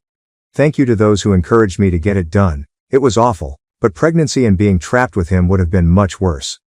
Finn texted Wednesday and apologized and said he said things he didn't mean, and to please answer my phone as I have been ignoring him. When he called again, my bestie recorded it all. Before I could finish hello, he went on a long bit about how amazing I am, how much he loves me, what a great mother he knows I will be, and he will marry me immediately if that's a concern of mine. When I finally got to talk, I said that I am no longer pregnant and I never want to be, and that I was clear about this from the beginning. He asked if it was miscarriage and then said, "Because I know you wouldn't willingly murder our child, right? Say right. It's a miscarriage." I got quiet and he said that it's okay. Miscarriages are not the female's fault, and that we can just try again. I said, "Again? We weren't trying to begin with. I was on BC and he had the vasectomy. And you all guessed it." He laughed and said he lied about the vasectomy so I would give up on condoms, that he long decided I was perfect and he loved me and wanted me to be the mother of his kids. My best friend spoke up and said that was recorded and to leave me alone or she will post it on social media, and he started screaming at us. He then sounded like he was crying and said I was a witch for this. That I am a hateful murderer, and that I broke his heart. He went on to say if I tried to slander him to remember, actions have consequences. He then broke up with me and said he will check back with me in a few days when I am actually alone, and we will talk in person to see if I have come to my senses. He wants us to go to church together Sunday, which is now today, and set a time to pick me up. I said no, but I do have a ring cam, and sure enough he showed up at my door. I watched him note my car was not there, and at my front door, on camera, he texted me asking if I was sleeping around on him and if I let the other man ride you like a wild horse without a condom, and if so he gets a hall pass. He said to come home immediately as we need to come to an understanding of our relationship ASAP. I return home tomorrow and don't know what to do.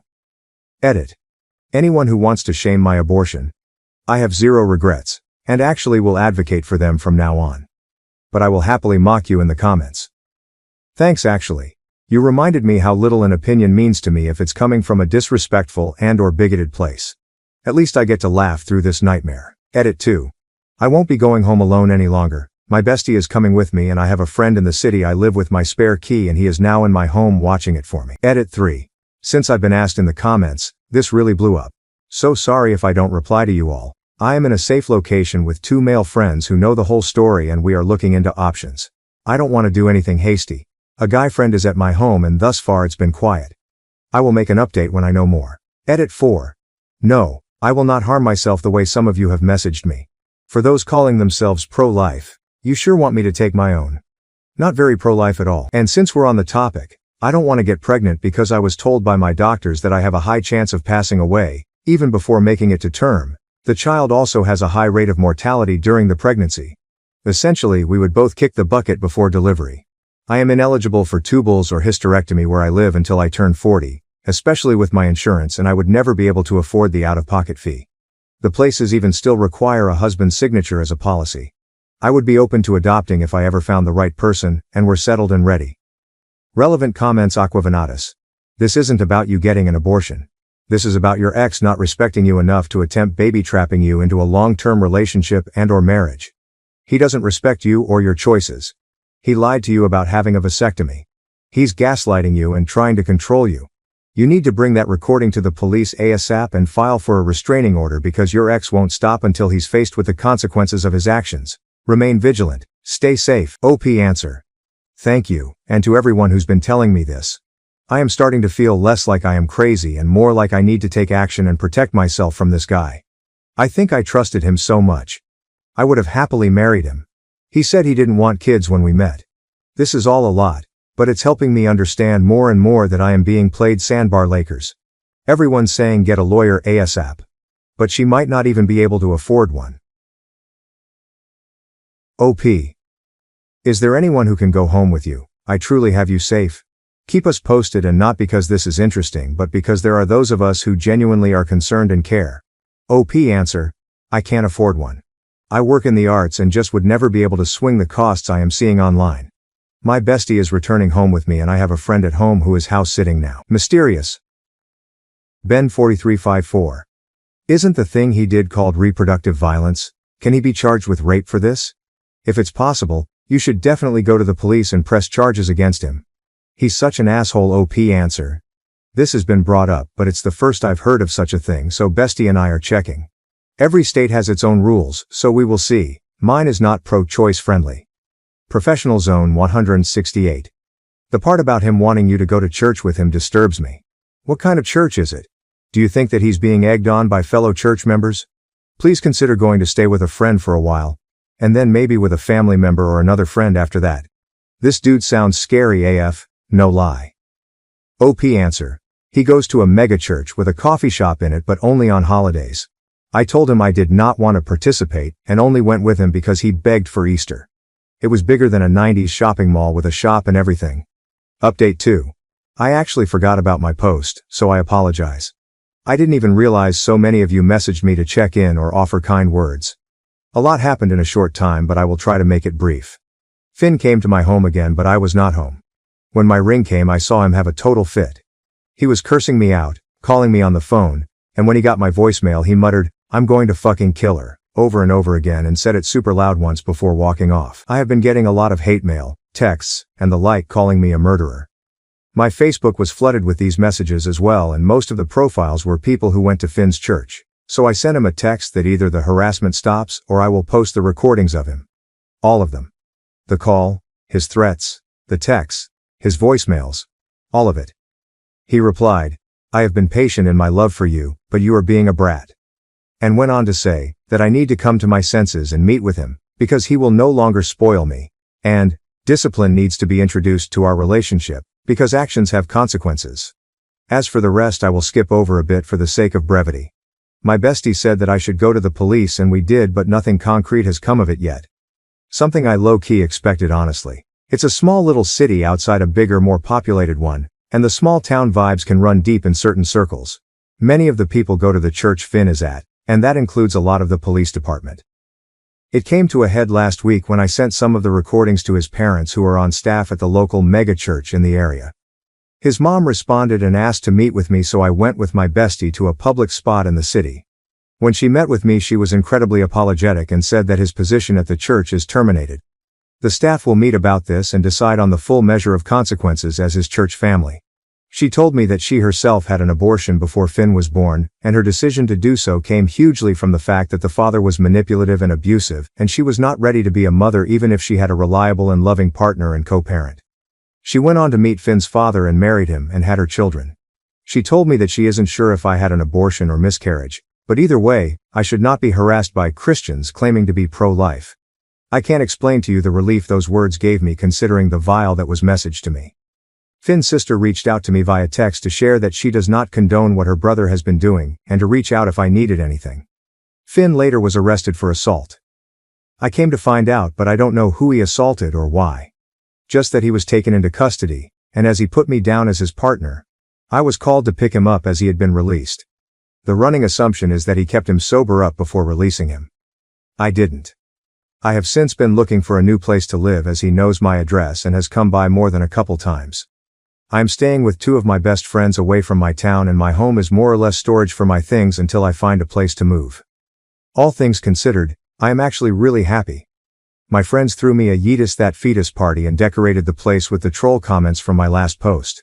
They made a piñata with scrapped paper with his texts and that of his church pals, and instead of candy it had condoms, small bottle of lube, and paper. That was my last surprise. They pooled together a nice-sized donation to reproductive health clinic near my city, and they pledged hours to volunteer. We are taking a summer trip together to have a hot girl summer kickoff and have many things planned. The 2 male friends I am staying with check on my house for me and saw Finn there once and made it clear under no uncertain terms that I was protected, and that if he tries to make more trouble that actions have consequences. I have it recorded on my ring cam and it was glorious. Finn sent me a text telling me that I am a cruel witch that ruined his life and broke his heart all because he loved me, but to not trouble myself with acting, scared of him more because he is leaving the state soon for a new job anyway. He did end the message with, I have, do, and always will love you, and perhaps one day your cold heart will melt and you can find within it your buried love for me. Like bro, take the sugar out of your Kool-Aid because I ain't drinking it anymore. Not to say everything is sunshine and roses. I have been in a lot of therapy, and found that I overlooked a lot of red flags and have to unlearn a lot of people's pleasing behaviors to become a more confident and true version of myself. Plus my friends don't really fully believe he is leaving town, so I am still staying with them for the time being. I love them a lot, but it's like having 4 older siblings fussing about like mother hens. I cannot wait to have my new place. Thanks to you all for the kindness and support. I think this is my last update on the matter, as I don't intend on wasting any more time than I have to on that abusive price of garbage. Remember, you know yourself best and can love yourself best. Life is too short not to make the right choices for yourself, your well-being, and your happiness, because you matter. Comments Aqua Venatus. I'm glad your ex's mother and sister are on your side, and I'm glad you have friends who are looking out for you and your safety. I know you don't want to, but keep all of the disgusting messages your ex sends you, because now that he's been charged with assault, the next time you file a police report against him, they'll have no choice but to take it seriously. Meanwhile, continue your healing process and I hope you'll have peace soon. I'm glad you're safe. Final update. Sorry, but the phrase is still funny to me. All caught up? Great. So I moved. I took a pay cut and moved to Austin. I can say that now free of worry because Finn? Well, he's in prison. For murder. I know a disjointed rendition of what happened. Finn got drunk out of his mind at a local bar, then shit-talked a retired Marine because the Marine spoke about his wife's abortion. I had since gotten a new job in Austin, Texas, and was moving when I heard. Finn's father asked me to testify to his character and to say my abortion caused this. I obviously didn't. I moved with only the essentials and had a wonderful summer traveling with friends. I just got back last week and am now unpacking my new home. Unrelated, but Austin is a fun freaking city. When I got back and logged on, I saw a lot of you were concerned about my safety, so I wanted to update. I'm totally okay, already have new friends, and am going to adopt possibly the cutest little senior Yorkie. I am literally in the waiting room where they will bring him out after he gets all his medical out of the way. I am also in the virtual queue for an adult Rottweiler, and it sounds like I might get her. So I may have her by the time the work week begins. Anyway, I wanted to say thanks to everyone who was supportive, and also I admit to rubbing my happiness in the face of the trolls who wished me misery. I am petty. Sue me. Ciao. Relevant comments, lost. Advertising 232. New and happy beginnings. Cheers, OP answer. It's exciting and the people here are so sweet. For the first time in a long time, I am really looking forward optimistically. Loser swim. I feel like there were a lot of things he did that we don't see. OP probably had a hard time differentiating her post-traumatic stress disorder reactions from normal healthy reactions. He does something cruel and she can't decide if she's seeing his actions as cruel because of post-traumatic stress disorder, or because he is cruel. Prestige. No love. It's weird that people are focusing on the abortion even though he raped her. Like he legit took the condom off with false pretenses, and that's one of the definitions of rape. I'm glad she's safe, but I hate that she got so much hate in the first place. Also, he is talking about how Christian he is, but he wanted a baby out of wedlock. He just wanted to control a woman's body, even though she explicitly said she didn't want kids. Salt pipe. Warner, 89. Also, a lot of people are missing some obvious points about the vasectomy. A lot of heartache could have been avoided here if OP knew that vasectomies don't work that way. He was only able to manipulate her because she didn't know the facts. So in case anyone else is reading for whom this would help, vasectomies are not really reversible. You have to sign a form acknowledging this when you get one. While there is an operation that can attempt a reversal, the success rate is low, and gets lower as time goes by. Vasectomies don't take effect immediately. It can take months until you're sterile, and there is always a follow-up check. It's not a valid form of birth control until after the check. This varies by individual, but vasectomies are generally uncomfortable. It's unlikely that someone who just had one will be up for anything for a little while. Stepdad's birthday gift turned nightmare, hidden camera found in clock. The shocking truth about who really planted it. For my 18th birthday, my stepdad gifted me a clock. When I discovered a hidden camera inside, I fled, suspecting him, but later found out the new assistant was responsible for spying on me. I'm 18 and live with my mom and stepdad Joshua. My mom married Josh 6 months ago after a rough divorce with my dad, who had an affair. It was a messy situation, and now neither my mom nor I have any contact with him. Josh has been a family friend for as long as I can remember. I never suspected he had feelings for my mom, and I don't think anything happened between them before the divorce. Growing up, I called him Uncle Josh and spent time at his dental practice, so it was a bit of an adjustment seeing him as a father figure. But I always liked him. And he makes my mom happy, so I went with it. Yesterday was my birthday, and I usually don't make a big deal out of it. I went to school, then hung out with friends. It was a nice day. When I got home, I was surprised to find out my mom and Josh had planned a surprise party for me. This was quite a shock because my mom is usually terrible at keeping secrets. I walked in to find my mom, Josh, Aunt Kathy and my little cousins ready to surprise me. It was actually quite nice. We celebrated with cake and my favorite foods, and everyone seemed happy. Then came the time for presents, which is where things took a turn. I opened gifts from my cousins and Aunt Kathy first. Then my mom and Josh gave me concert tickets to one of my favorite bands. I was thrilled because I had been saving up for ages to buy a ticket with my part-time diner job. It felt like the best birthday gift ever. After my aunt and cousins left, I went to my room to tell my best friend about the tickets. I was in bed chatting with her when Josh knocked on my door, saying he had one more present for me. I was already so happy with the tickets that I couldn't imagine anything better. Josh brought out a huge box and I tore into the wrapping. Inside was a pink wall clock with little strawberry decals. It was cute but seemed underwhelming compared to the concert tickets. Nevertheless, I was grateful and placed it on my study table. Josh asked if I liked it and I said yes. He was really happy and mentioned that the concert tickets were my mom's idea, but he wanted to get me something special on his own. My room is decorated in pink with lots of strawberry-themed items, so the clock fit perfectly. I appreciated the thought and thanked him again for being so considerate. He wished me a happy birthday once more and left. Feeling sleepy, I told Amy I was going to bed and would talk to her the next day. She had been on the call and heard Josh come in, asking what he got me. When I told her it was a clock, she insisted I show it to her. I promised to send a picture the next morning, but she was persistent, so I agreed to take a picture and send it right then, even though I didn't want to get out of bed. So she would have to settle for a terrible dark picture with my flash on. My study table is right beside my bed, so when I'm lying down, I can just barely reach it. Feeling extremely lazy, I decided to stretch out and snap the picture from bed. That's when I noticed something really odd. My room was pitch dark. I don't have any night lights or fairy lights because I need complete darkness to sleep. I grabbed my phone, opened the camera, turned on the flash, and aimed it at the clock.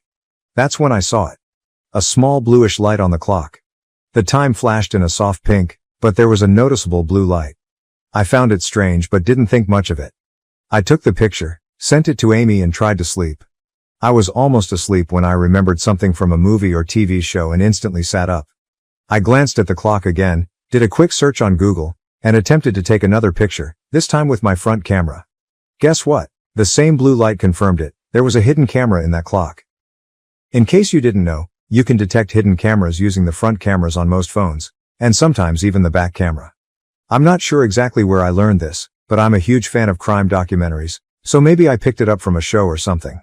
I was convinced there was a camera in that clock, and it was recording me. I felt a knot in my stomach. I didn't know what was going on. Why would Josh give me something like that? Someone might have been watching me right then and there. That thought snapped me out of my shock. I got up, threw the clock in the trash, and when I returned to bed I was trembling and confused. I didn't understand what was happening. It all seemed surreal. I didn't know what to do, so I called Amy and woke her up. I explained what happened and she was just as freaked out as I was. We stayed on the call for a while and she suggested I call the cops because clearly, Josh was some sort of creep and who knows where else he might have hidden cameras. The thought made my stomach churn. I considered going straight to my mom and Josh to tell them what happened, but I was so confused and scared at that moment it almost felt like a nightmare. Amy and I ventured online to locate a particular clock on a dubious website. After some thorough searching, we finally found it. The site was filled with eerie surveillance gadgets and similar items. The most unsettling part was spotting stuffed animals there, which made me even more uneasy since I own many stuffed animals, some gifted by my mom and Josh over the years. It made me wonder if any of them could have hidden cameras. I began feeling like everything in my room was watching me. It was one of the most distressing experiences I've had. Unsure of what else to do, I gathered all the stuffed animals that I hadn't bought myself, along with the clock, stuffed them into a trash bag and got rid of them. Feeling physically ill, I decided to just sleep it off and handle it in the morning. I took some melatonin, played some white noise, and tried to sleep. I don't remember when I fell asleep, but I know it wasn't much. My mom woke me up, shouting my name. Disoriented, it took me a moment to understand that she was yelling about the wall clock. She said Josh found it while taking out the trash that morning and was deeply hurt by my actions. I took a deep breath and told her to give me a moment so I could explain everything, confident that she would understand why I was relieved to have thrown it away. She called me an ungrateful brat, saying I wasn't worth the effort they put into making my birthday special, and demanded that I apologize to Joshua immediately. Before I get into what happened next, keep in mind it was very early in the morning, just before 7 a.m. I had a rough night and barely slept. My mom's agitation put me in a bad mood too. So when she told me to apologize, I snapped back that Josh was lucky I wasn't reporting him to the police for being a massive creep. My mom lost it and slapped me. I was shocked. In 18 years, she had never raised a hand to me and now she did it over a man. I was offended and deeply hurt. The full reality of the situation hit me and I started to cry. My mom thought I was crying because of the slap, but it was more than that. I was overwhelmed and needed her support, but she only made things worse. She saw me crying and said there was no point in it, that I should have thought before acting like a brat and throwing away a thoughtful gift. That was the last straw. I got really angry and yelled that she should think twice before defending her husband. She got even angrier and warned me to be careful about what I said next. I had enough. I got out of bed, grabbed my phone and car keys and asked her if she knew where Josh got the clock from. She thought I was implying it was a cheap gift, which wasn't the point at all. As she started to say something else, I told her I'd had enough and didn't want to hear it. I pushed past her, ran to my car and drove away. She followed me to the driveway and tried to stop me, but I was quick enough to get away. I drove to a nearby diner and sat there for a while, trying to figure out my next move. Knowing I couldn't go home, I called Amy and she told me to come over to her place. That's where I've been since the afternoon. Amy and I decided to confront my mom and tell her the truth, so we sent her screenshots of the creepy site where the clock was listed. I sent them to her and waited. About an hour later, I started getting calls and texts from both her and Josh. I didn't want to talk to either of them, so I ignored the calls, but the texts were all apologies. They both said they were ashamed of how they acted and should have given me a chance to talk instead of lashing out. They offered to explain if I gave them a chance, but I honestly didn't care. I couldn't see how this could be explained or made okay, and I definitely didn't want to go back home. I texted my mom, telling her to stop trying to reach me because I wasn't interested in hearing her out. She replied with a long message saying that Josh was innocent and would never do anything like that. Apparently, the wall clock was bought by his assistant Peter. Josh did want to get me something for my birthday without mom's help but didn't care enough to pick something out himself, so he asked Peter. Peter is a new guy working for Josh for the last few months. Josh hired him fresh out of college, so he's not much older than me. Since Josh's practice is nearby, he sometimes sends Peter to run errands like getting his lunch, and he has even come to dinner, so I've met him a few times. He always seemed kind of creepy to me, so it wasn't a big surprise that he would try something like this. He never even tried to talk to me directly, and I had no reason to believe he was capable of doing something like that. My mom's text said they wanted to call the cops on Peter but wouldn't do it without my permission. She also said she would leave Josh because he put me in this spot with his carelessness. That shocked me because I know my mom really loves Josh, so it must have been hard for her to say that. This finally made me call her. My mom sounded devastated.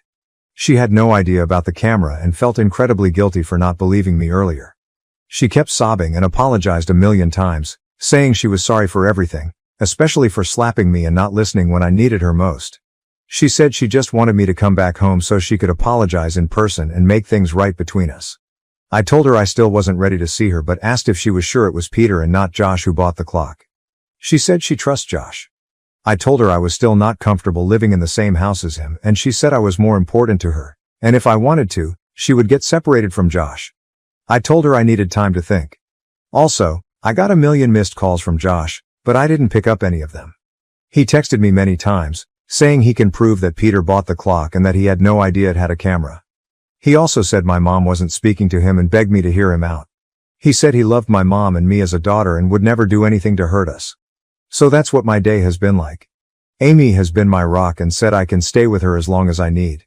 It's just her and her grandma at their house, and I know her grandma well, so I'm sure she won't mind me staying until I figure out my next move.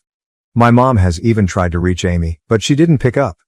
It's not hard to figure out where I would go in a situation like this, but I hope she doesn't actually show up at her door. I feel really guilty and conflicted. I think maybe I should hear him out and see if he actually has proof, but at the same time, I feel scared and unsafe at the thought of seeing him. I don't want to destroy my mom's marriage over a misunderstanding, but I'm wondering if I'm doing something wrong here. Amy says I should do what feels right to me, but I'm not sure at all. Update 1. I did not expect to become Reddit famous overnight. The response to my post has been overwhelming, with so many questions and comments that I haven't even had a chance to read through them all. But I have some major updates to share first. The morning after my post, my mom and Josh showed up at Amy's place. I wasn't surprised. I told my mom I didn't want to see Josh and that they should leave, but she begged me to hear her out. She was very emotional, clearly having been crying, and even Josh looked rough. Feeling bad for them, I decided to hear them out once. First, let me clarify that Josh was not lying about Peter picking out the gift. He showed me text between them. Although there was no direct text about finding a gift, there were messages from Peter saying he found the perfect item and a picture of the clock. It looked like an ordinary clock. Just like when I first got it. Josh had told him to order it and send the invoice to the office. The conversation was basic and nothing seemed suspicious. Reflecting on my interactions with Peter, nothing major stood out. He had just been a little creepy, like catching him looking at me, but I never thought much of it. I told Mom and Josh about this, and they were furious. Josh kept apologizing, saying he failed me and put me in danger and that he would never forgive himself. By then, I knew it wasn't his fault and I wasn't angry at him anymore. I agreed to go back home with them. I can't believe I almost ruined their marriage over this. It's gross to think that some random creep was trying to spy on me, and the thought of him seeing me gives me chills. This whole situation is a nightmare. We decided to go to the police. We have enough proof to ensure Josh isn't caught up in the investigation, and he's willing to do anything to get me justice. We're going to the police tomorrow morning.